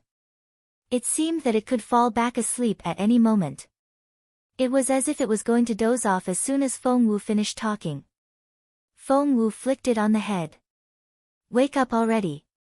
I need your expertise now. Find Jun Linyuan for me. Feng Wu rubbed Feng Tutu's head. Do you remember Jun Linyuan? He's that human teenager with a poker face. The one you want to run away from all the time. Ah, Feng Tutu sounded reluctant. But Feng Wu smacked it on the head. Now. Ah, Feng Tutu ran off, turning around to give Feng Wu a pleading look every few steps. Be quick about it. Feng Wu said sternly. Feng Tutu sighed aggrievedly. With no other choice, it had to start searching. Wait. Feng Tutu sniffed, then ran to a spot a few steps away and started digging. That fast? Feng Wu was pleasantly surprised. However, she frowned after another look. If she remembered correctly, this was where she and June Linyuan had spent the night. June Linyuan had even built a snow house here, which had been buried by the avalanche. That was where Feng Tutu was digging. Feng Wu shook her head. No, this isn't right. Feng Wu rushed over to stop the cub. The smell here is from last night. Not here. Feng Tutu turned to look at Feng Wu. Feng Wu nodded solemnly. It's from last night. Go search somewhere else. Feng Tutu tilted its head, then went back to its digging. Feng Wu was vexed. I told you, this scent is from when he was here last night. Feng Tutu. Stop playing and be serious. Find him. Feng Tutu ignored her and went on digging. Feng Wu was going to stop the cub when it jumped into the pit it dug. That naughty little thing. She would teach it a lesson once this was over. Melting the snow with her fire's spiritual energy, Feng Wu followed Feng Tutu into the snow. Luckily, she could still get air here. Feng Tutu was tiny and nimble. It was rather difficult for Feng Wu to catch the cub. Feng Tutu. Get back here. Feng Wu almost caught it a few times, but the cub was always able to get away at the last moment. Whenever Feng Wu turned to leave, it would run to Feng Wu in a teasing manner.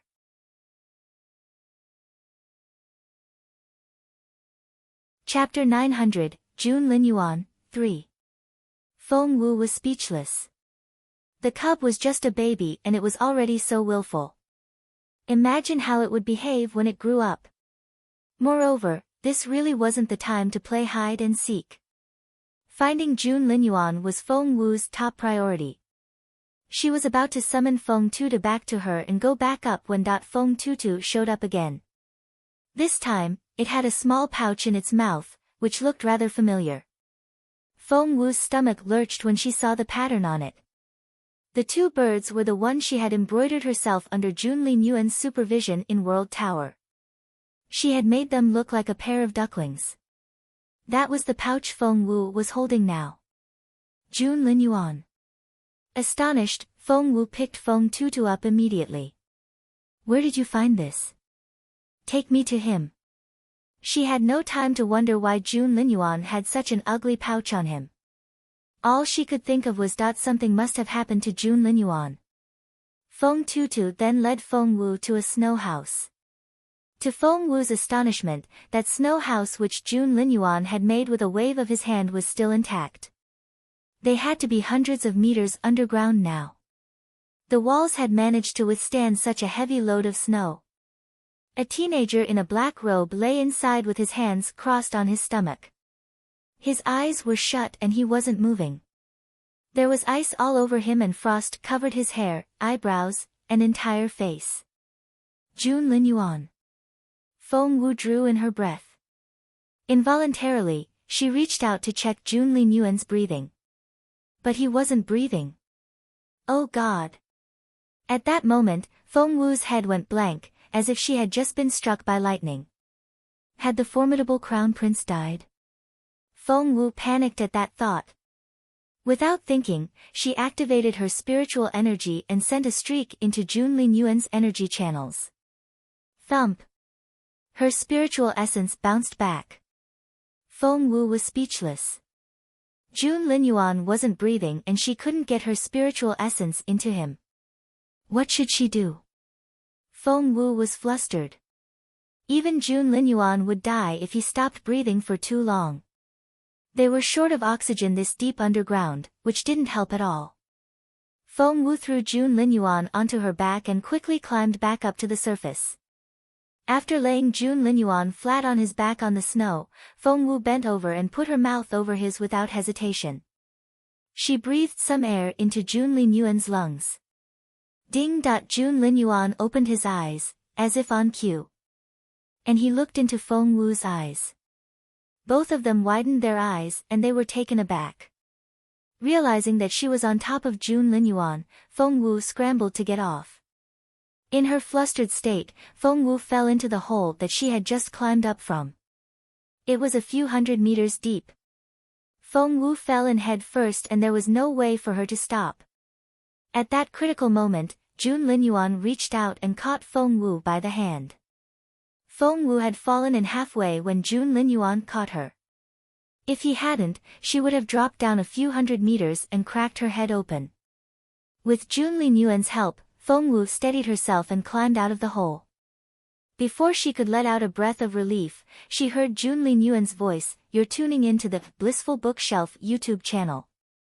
We're so grateful for your support and don't forget to subscribe to join us on this incredible journey through captivating stories. Your generosity through donations truly makes a world of difference, as it's the primary source of revenue that allows me to expand and enhance this channel for you. Thank you from the bottom of my heart for being a part of this adventure."